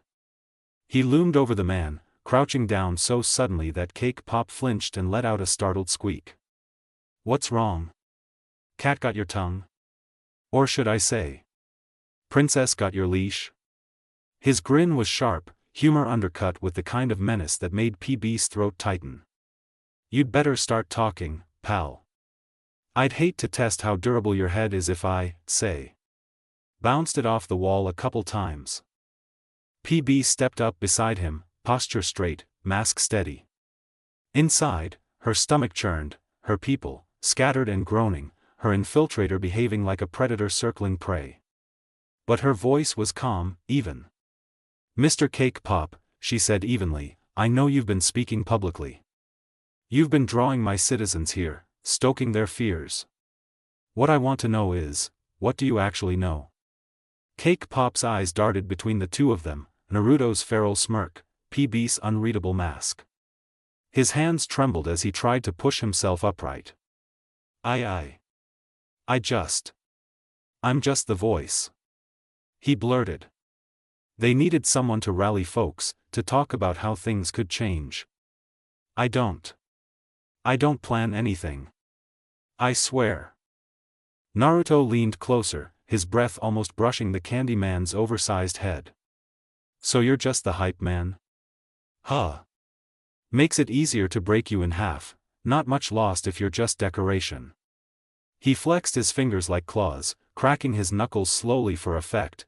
Cake Pop squealed and shrank back, wobbling dangerously on his thin stick of a body. No, please. I'm telling you the truth. The real meeting, it hasn't even happened yet. No one knows the plan. Not the details, not the timing. Just that the boss has something big, and soon. He's the only one who knows. PB's brow furrowed behind the mask. Her thoughts ran sharp, calculating, so even this gathering was hollow. Noise and shadows, not substance. The true danger is still ahead, and time is running shorter than I thought. Then tell us about this boss, she pressed, her voice low but steady. What do you know about him? Cake Pop hesitated, head wobbling as though he could physically shake loose an answer. Nobody knew him well before all this. He just appeared. Started talking about freedom, about how the Candy Kingdom could be run better, fairer. People listened. They believed him. He doesn't even come here often, just sends words through me. Naruto scoffed, tilting his head back with a short bark of laughter. So you're not just decoration. You're a messenger pigeon with legs. Cute. His grin widened, though his tone sharpened like a blade sliding free of its sheath. And if your boss says jump, you jump. That about right? What happens when he says, kill the princess? Cake Pop's trembling voice hitched as Naruto's shadow loomed over him. I don't know the plan, honest. But I do know where the real meeting's supposed to happen. PB's breath caught, though her face remained calm beneath the mask. Finally, something concrete. She lowered herself just enough so her gaze leveled with his oversized eyes. Then tell me. Where? The stick-thin man gulped so hard his whole head bobbled. The graveyard. The old one outside the walls. That's where the boss said it'd be safe to gather. Away from your guards. That's where it all happens tonight. Naruto tilted his head, a sharp grin curling his lips. Graveyard, huh? Spooky. Kinda cliché for a secret meeting spot. He leaned closer, voice dropping to a growl. You're not lying to us, are you? 'Cause if I show up there and it's empty, I'll come back for you. And next time, I'm not asking questions before I start tossing you around. Cake Pop whimpered, his thin arms flailing as if to wave off the threat. And no. I'm not lying. That's where it is, I swear it. PB studied him, heart steady despite the anxious churn beneath. His terror looked genuine. His words, shaky as they were, rang true. So that's it. The rebellion's true heart beats in the graveyard. And if he's right, tonight could decide whether the kingdom stands or falls. She straightened, voice crisp, unshaken. That's enough. We have what we came for. Naruto glanced at her, amused by her restraint, but said nothing. Instead, he just cracked his knuckles again, grinning wolfishly down at Cake Pop one last time before stepping back. PB's gaze lingered on the man. The banana guard can handle the scraps. We'll handle the core. This isn't over. But the end is finally in sight. The room still hummed with groans from the citizens Naruto had scattered like twigs, but she didn't spare them another glance. She fixed her eyes on the doorway ahead. Her voice even. We're finished here. The banana guard will sweep up the rest. Our task lies elsewhere. Naruto stretched as if he'd only just woken from a nap, his sharp grin angled at her. Elsewhere being the graveyard, huh? I gotta admit, bubble butt, I like their taste. Creepy old ruins, shadows, probably a couple ghosts, perfect for some late-night fun. She didn't react to the nickname, not outwardly. Inside, though, her patience wavered for a heartbeat. Why does he insist on testing the boundaries? Why do I let him? Still, her voice came measured, diplomatic as ever. It's no place for fun. If what Cake Pop says is true, then tonight marks the apex of their rebellion. We cannot underestimate it. Can't underestimate, sure, he said, rolling his shoulders before suddenly crouching in front of her, golden eyes burning like fire in the dim. But you can't tell me you're not even a little excited. Creeping into a graveyard meeting, breaking up a rebellion, maybe throwing a few punches. His grin widened. Feels like an adventure. Her breath caught before she smoothed it away, hiding the flicker of truth in his words. Excited isn't the word. Anxious. Focused. Concerned for what this kingdom could lose if I falter. She stepped past him, voice cool. It's a necessity. Not an adventure. Naruto let out a low whistle, trailing after her with a lazy stride. Always so diplomatic. You could be staring down a storm and still make it sound like a town hall speech. She kept walking, but his words stayed with her. He wasn't wrong. The diplomacy was her shield, her mask. And he knows it. He keeps tugging at the seams, like he wants to see what's underneath. Outside, the night air struck her again, cool, sharp, carrying the faint smell of sugar and smoke from the kingdom's chimneys. The streets were quiet now, lit only by lampposts casting pale yellow pools across the cobbles. Somewhere in the distance, a candy citizen coughed. Naruto tilted his head back, staring at the moon with casual boredom. Then he glanced sideways at her, his smirk curling. So. Graveyard. You want me to carry you, or are you gonna keep pretending you don't like how fast I move? Her mouth pressed into a line, though inside she could feel the heat creep at her cheeks. He's insufferable. Completely uncontainable. And yet. Useful. Strong enough to do what no one else can.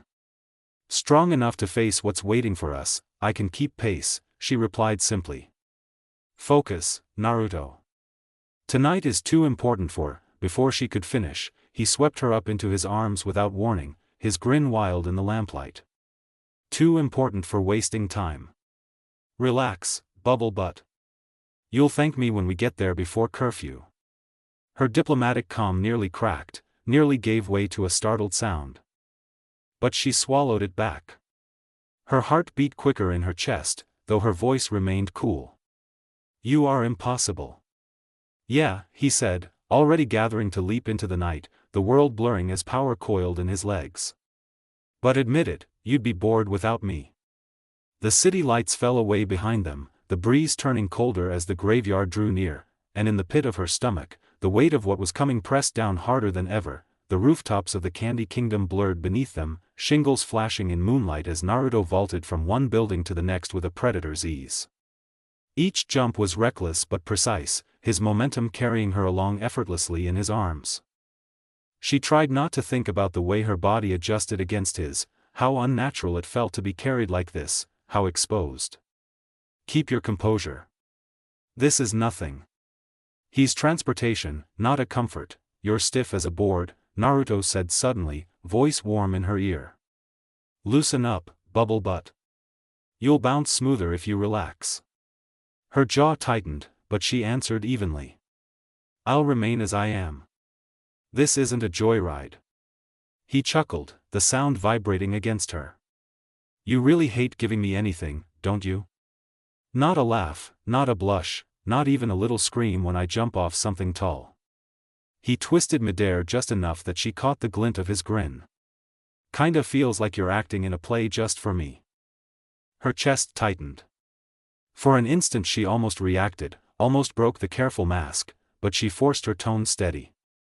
If this is theater, then it's for the sake of the kingdom, not your amusement. Naruto hummed like he was considering her words, though his red eyes burned sharp in the dark. Then, without warning, he kicked off a chimney, spinning them in a spiral through the night air before landing smoothly on a slanted rooftop.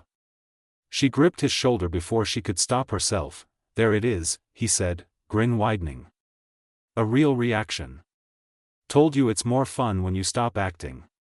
Her face flushed, though her voice kept its composure. "You're insufferable. Maybe. But admit it, I'm the only one keeping you honest tonight." She didn't respond, because he wasn't entirely wrong. And she hated that. The rooftops began to thin as they moved past the heart of the kingdom. Lamps giving way to darker, quieter streets. The air grew colder, carrying a dampness that clung to her skin. Ahead, silhouetted against the moon, the jagged teeth of the old graveyard walls rose from the earth, shadows pooling between the stones. Naruto slowed, his grin dimming into something sharper, more focused. "There it is." Her breath came a little tighter. "Yes. There it is. The place where this rebellion either fractures tonight, or grows strong enough to burn my kingdom down." Naruto crouched at the edge of the last rooftop, golden eyes narrowing as he studied the graveyard below.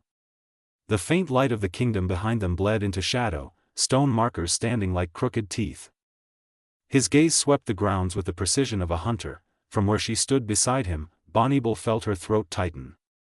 She knew this place, she had helped design it. Not for mourning, but as a quiet corner, a reminder of history long before her candy people walked these streets. It was meant to be dignified, a monument of sorts. Now it was a potential nest for treachery. How quickly sentiment is repurposed. What I built as reverence, they may be twisting into rebellion. Naruto tilted his head, still scanning. How does anyone hide a base in a patch of dirt like this? Not a lot of room between the ghosts. Her answer was quiet, steady. "I don't know. But I do know they've managed. My scouts reported suspicious movement here days ago." As if drawn by her words, her eyes fell to the shed tucked in the far corner of the graveyard. Its wooden door hung half open, blackness yawning from within. Even from here, the darkness seemed unnatural, too heavy, too deliberate. Naruto grinned. "Oh. Spooky. Maybe someone should hold me." She didn't so much as glance at him, though she felt the faintest burn of heat rise in her cheeks. "Keep moving," she said evenly, already stepping from the rooftop ledge. They crossed the graveyard without a word. The crunch of gravel beneath her boots rang louder than she liked in the empty space. She reached the shed first, its door groaning as she pushed it wider. The interior was barren, except for the floor. Or rather, the absence of one. Where planks should have been, a clean-edged opening sank into the ground. Faint light glowed along metallic walls, steps descending into a hidden chamber.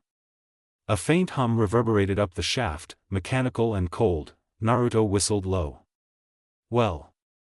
Guess we found the trick. When did they even have time to build all this under your nose, bubble butt?"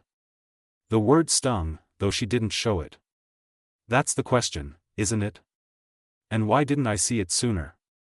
Her mind churned with possible answers, too many to settle on one. Naruto glanced at her, mischief curling his mouth. Then he swept an arm toward the opening. "Mock gallant. After you, princess." Her eyes lingered on him a moment, searching for sincerity, but she found only his usual storm of playfulness and danger. Drawing a slow breath, she placed a foot on the first metallic step, descending into the rebellion's hollow. Naruto's laughter drifted after her. "Ladies first. Gotta make sure you're royal but safe on the way down." She ignored him, though her pulse betrayed her calm. "If only you'd stop hiding behind jokes. If only I could stop hiding behind diplomacy." The humming grew louder the deeper they went, the graveyard above sealing into silence. The hum of the hidden bass thickened in her ears as they descended. Each step clicked softly under her boots. The metallic stairwell coiling downward into sterile light. The air grew cooler, sharper, until they reached a landing that opened into a narrow corridor lined with panels of smooth alloy. Bonnie had only a heartbeat to take it in before a shout cracked through the hall. "Intruders. 2 candy citizens." "No, not citizens, guards. Candy men armed with cobbled-together staves of metal and sparking wires, leapt from side passages, their makeshift weapons humming. Their faces, once soft and friendly, were tightened by anger and something that resembled loyalty, but not to her, her chest clenched. They were mine. My people. Before she could command restraint, Naruto was gone in a blur. The air snapped as he moved, golden afterimages flashing like sparks. The guards never stood a chance. One slammed into the wall with a grunt, the other tumbled across the floor like a dropped sweet. They were groaning but alive, twitching on the ground. Naruto slowed, cracking his neck as if shaking off a warm-up. Guess they weren't expecting a house call. He grinned back at her, fangs peeking. Do I get points for not killing them? Bonnie forced her mask tighter, swallowing her mix of relief and frustration. He's uncontrollable, but effective. Too effective. Then came the alarm. A sharp, grating siren wailed through the corridor, red light strobing across the alloy walls. The whole place was awake now. Naruto clicked his tongue, tilting his head toward her with mock annoyance. Well, bubble butt, I think subtlety just died. What's the play? She kept her voice steady, though her pulse thundered. We don't have the luxury of caution anymore. The alarm means reinforcements are already moving. We can't waste time fighting every loyalist here. Good, Naruto said easily, rolling his shoulders. I was starting to worry you wanted me to hold back forever.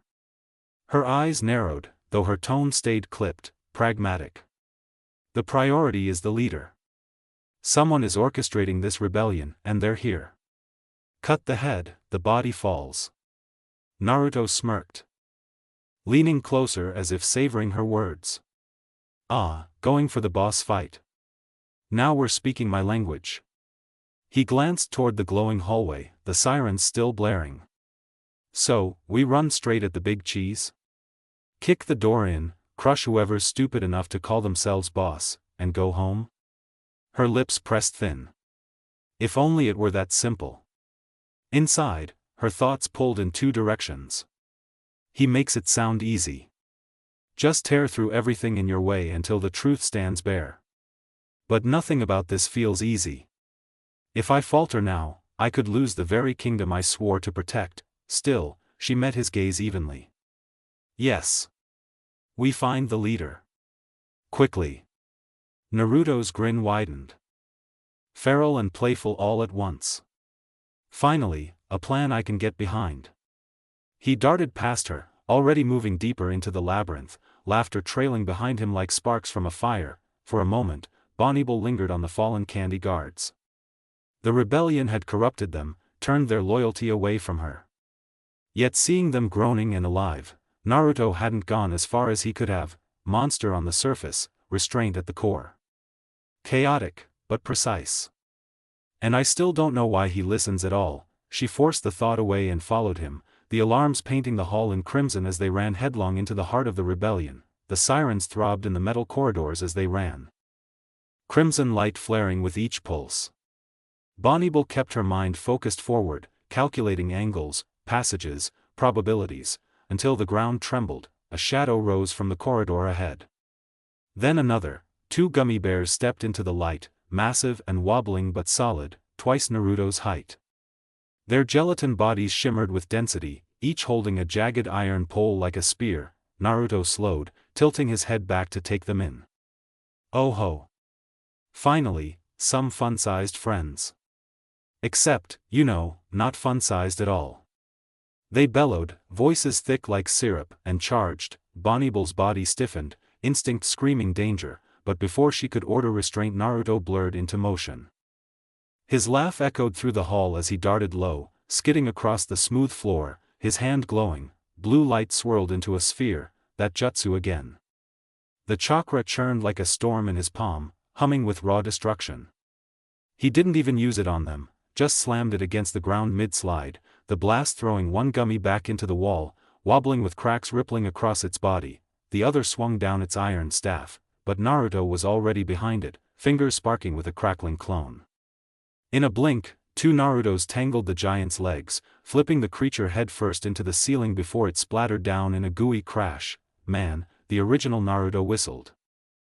"Landing lightly, you guys don't even jiggle right." Bonnibel's mask held firm, but inside she reeled. This power, it's always like this. No wasted effort, no hesitation. Terrifyingly destructive, and yet somehow measured. He didn't kill them. He could have, but didn't. She opened her mouth to direct him forward, but another sound split the air. Heavy steps. A rush of bodies. From behind, more guards poured in, candy citizens armed with clubs, their faces twisted with conviction. They weren't the shambling kind like before. These were organized, disciplined. One swung directly for her. Before she could move, Naruto was there. His arm caught the weapon mid-swing, his grin gone sharp and cold. He shoved the attacker back, then flared with shadow clones, a dozen Narutos filling the hall, each blocking a strike, each redirecting blows that would have landed on her. "Sorry, Bubble Butt," he called over his shoulder, his voice casual but edged with strain. "No time to let you play hero. You're precious cargo now." Her cheeks burned, not from the nickname, but from the way he said it. As if her safety wasn't negotiable, the swarm pressed harder. His clones burst one by one under the assault. The walls quaked with their sheer numbers. Naruto clicked his tongue, crouched low, then barked out, "Hold tight, princess." Before she could ask what he meant, his hand caught her by the waist and hauled her onto his back. Her breath hitched as his chakra flared hotter, wilder. The blue sphere bloomed again in his palm, growing, roaring, until it nearly blinded her in the flashing alarm light. He slammed it forward, the wall exploded outward, shards of alloy and smoke flying as if it were paper. The shockwave rolled over her, hot and violent. Naruto darted through the breach, laughter ripping from him like thunder. "Shortcuts, baby. Who needs doors?" Bonnibel clung tighter, mind racing to catch up with the storm she had unleashed at her side. Wild. Unpredictable. Reckless. And yet. Deliberate. Always just enough. She pressed her jaw tight, staring into the smoke-filled path ahead. "We'll reach the boss soon." "We have to." Naruto didn't stop running. Each time another squad of guards appeared, another wall fell. Stone, metal, it didn't matter, his glowing palms carved through the fortress like it was built of gingerbread. The sheer recklessness of it left her chest tight. She clung tighter to his back, hair whipping in the storm of his speed. "Do you always make entrances like this?"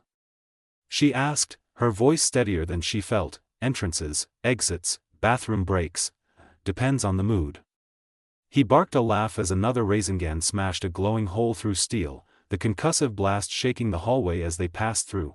Bonnibel bit her tongue against the reprimand pressing at the edge of her lips. Her mask held, but her thoughts raced. Every motion precise in its recklessness. He's laughing, but he knows exactly how much force to use. Always this storm of contradictions. One more burst, this time the sphere black, swirling with a darker edge, and the wall in front of them cracked open like an egg. They emerged into a larger chamber, the sound of their steps echoing across stone, and there, two towering figures loomed in front of a massive door. Candy canes twisted into muscle-like cords, their striped arms thicker than tree trunks. Red and white faces blank but unyielding, their jagged fists tightening as they stepped forward in unison. Naruto whistled low. "Guess somebody didn't skip leg day."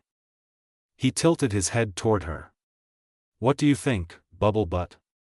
Boss behind that door?"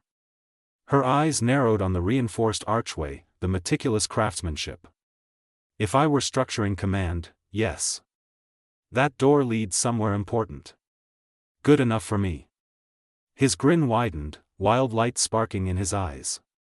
He shifted her slightly on his back, voice lowering to a teasing purr. "Now, hold on. As tight as you want." Heat rushed to her cheeks. He can't mean, but there was no time to dwell. His muscles coiled, and he launched forward like a bullet. The guards roared, poles of sharpened cane swinging down like hammers. Naruto ducked the first with an animal fluidity, sliding across the floor as sparks of lightning crackled across his hand.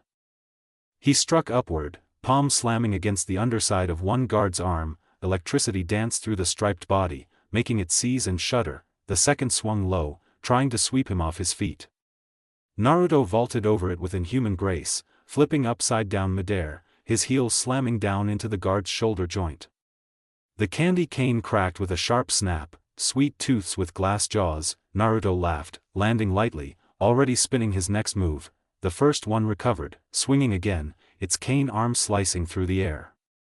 Naruto caught it, chakra flaring in his grip, and twisted, yanking the entire behemoth off balance before planting a Rasengan square in its chest.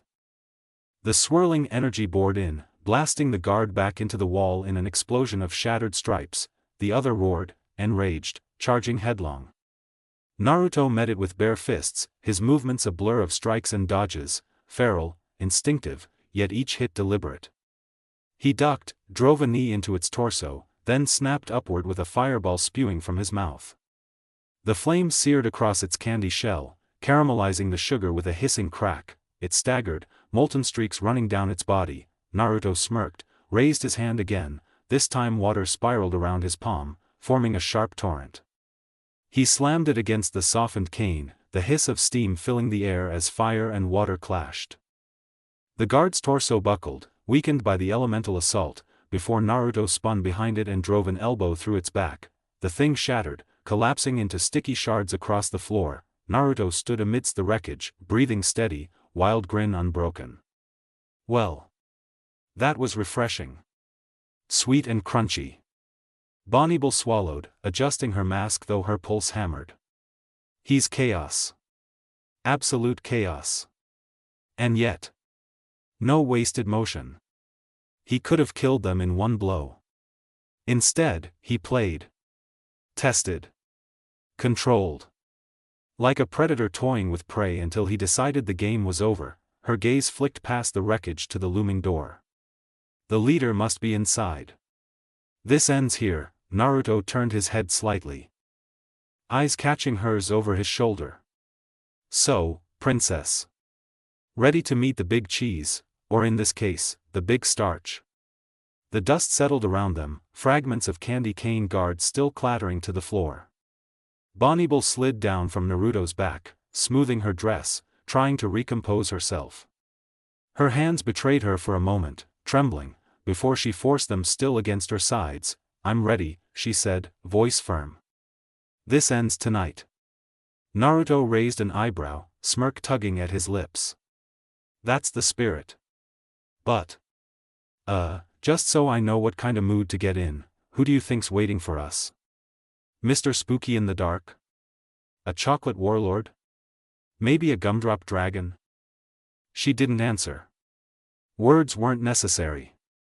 Together, they stepped to the door. Naruto pushed it open with a dramatic shove, only for both of them to freeze. Inside, Starchy sat hunched over on a toilet, newspaper in his lap, pants at his ankles. The tiny room reeked faintly of compost and candle wax. He blinked up at them, eyes wide, then squinted. Princess. Bonibel's mask cracked at the edges, her voice awkward as she stammered, my apologies. I thought this was the boss's private chamber.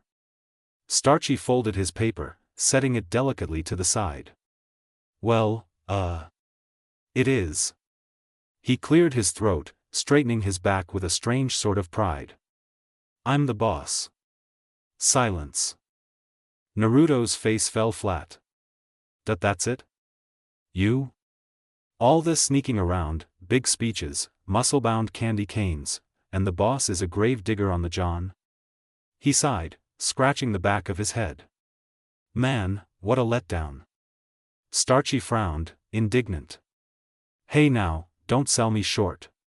Might look like your average groundskeeper, but folks trust old Starchy more than they trust a ruler who thinks she knows better than her people.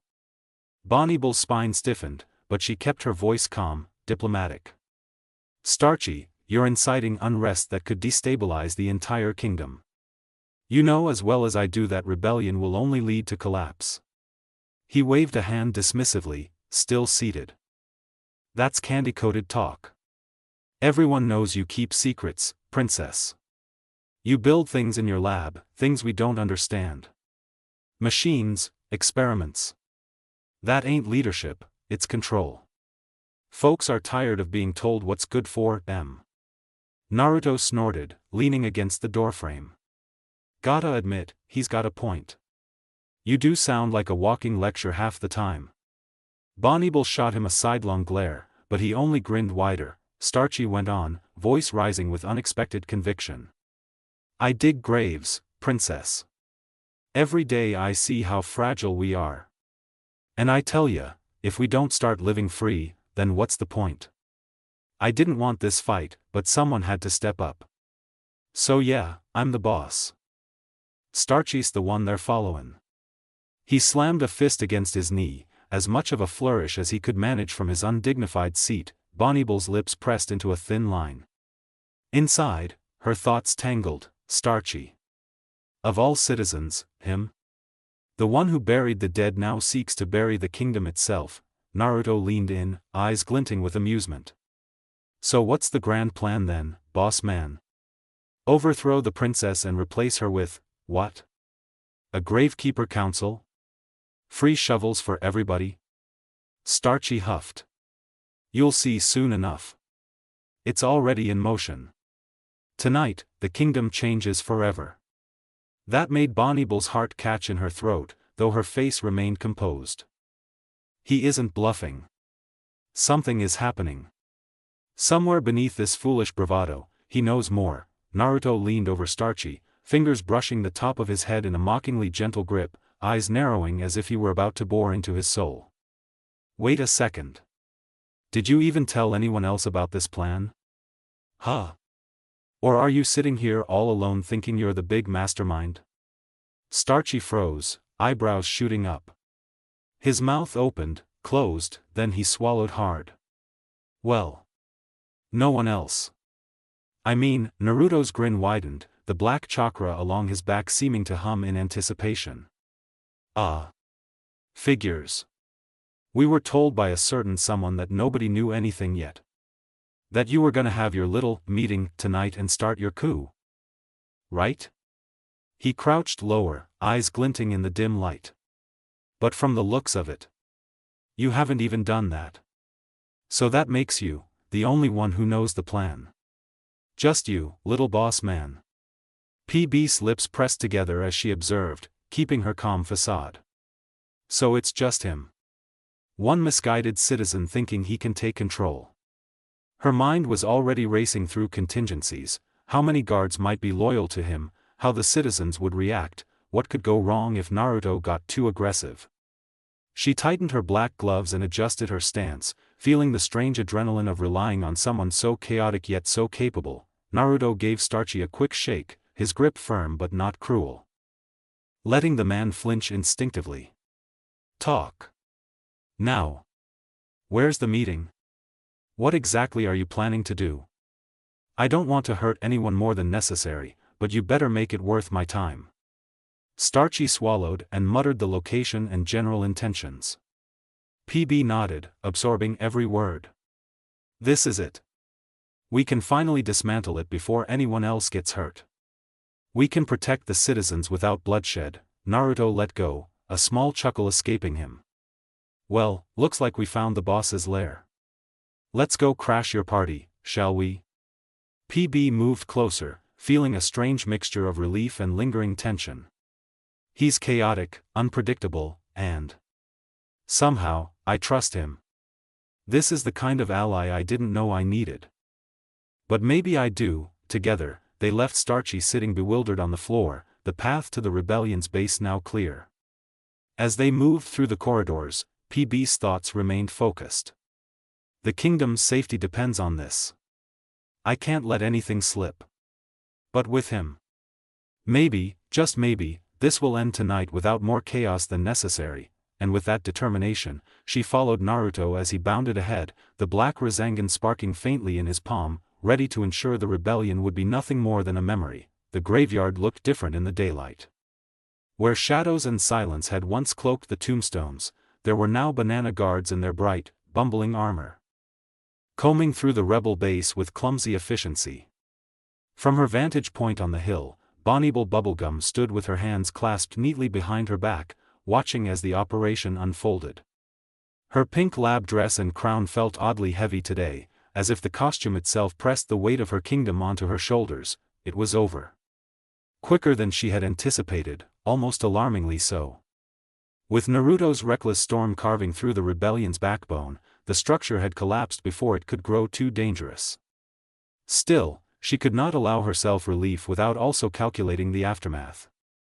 Already, her mind sketched out systems, earlier surveillance, tighter curfews, better informant networks.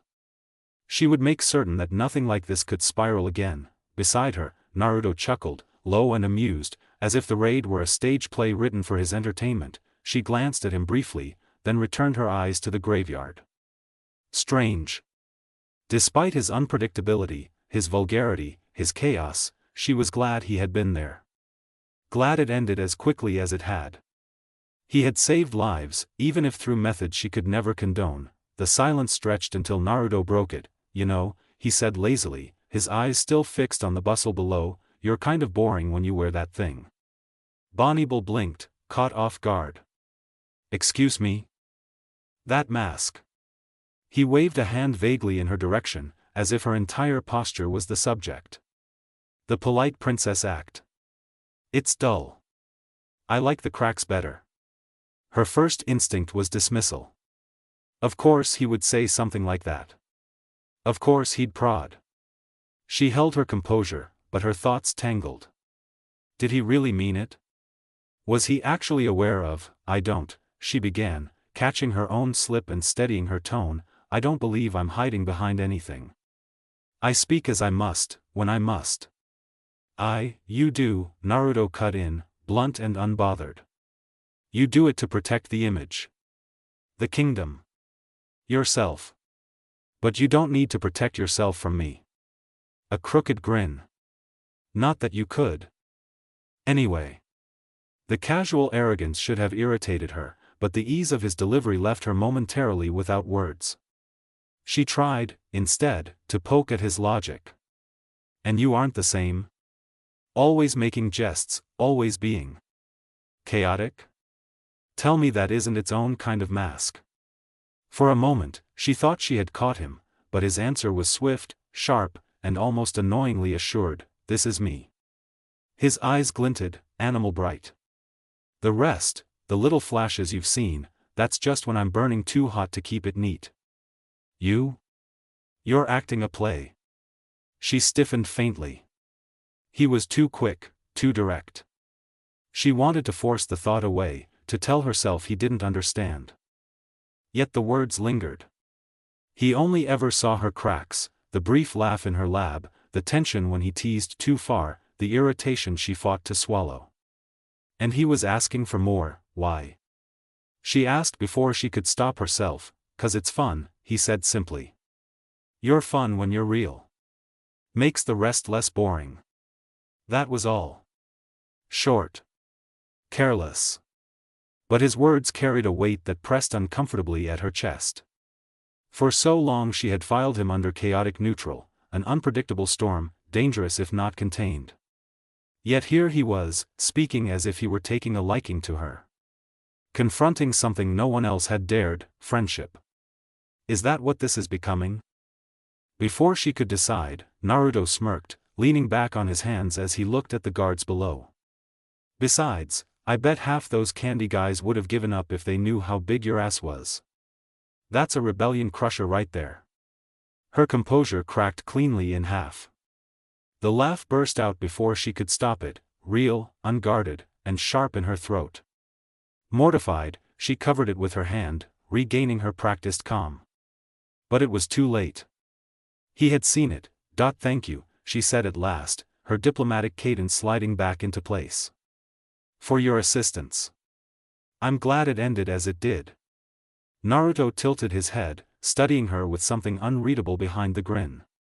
But he didn't push further.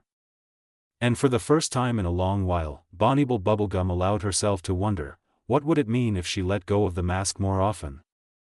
That's it for today. I hope you liked the video. Please like and subscribe, and comment ideas if you can, and maybe you could share this with your friends, because you never know, they might like what ifs too. So without further ado, All Kage, out.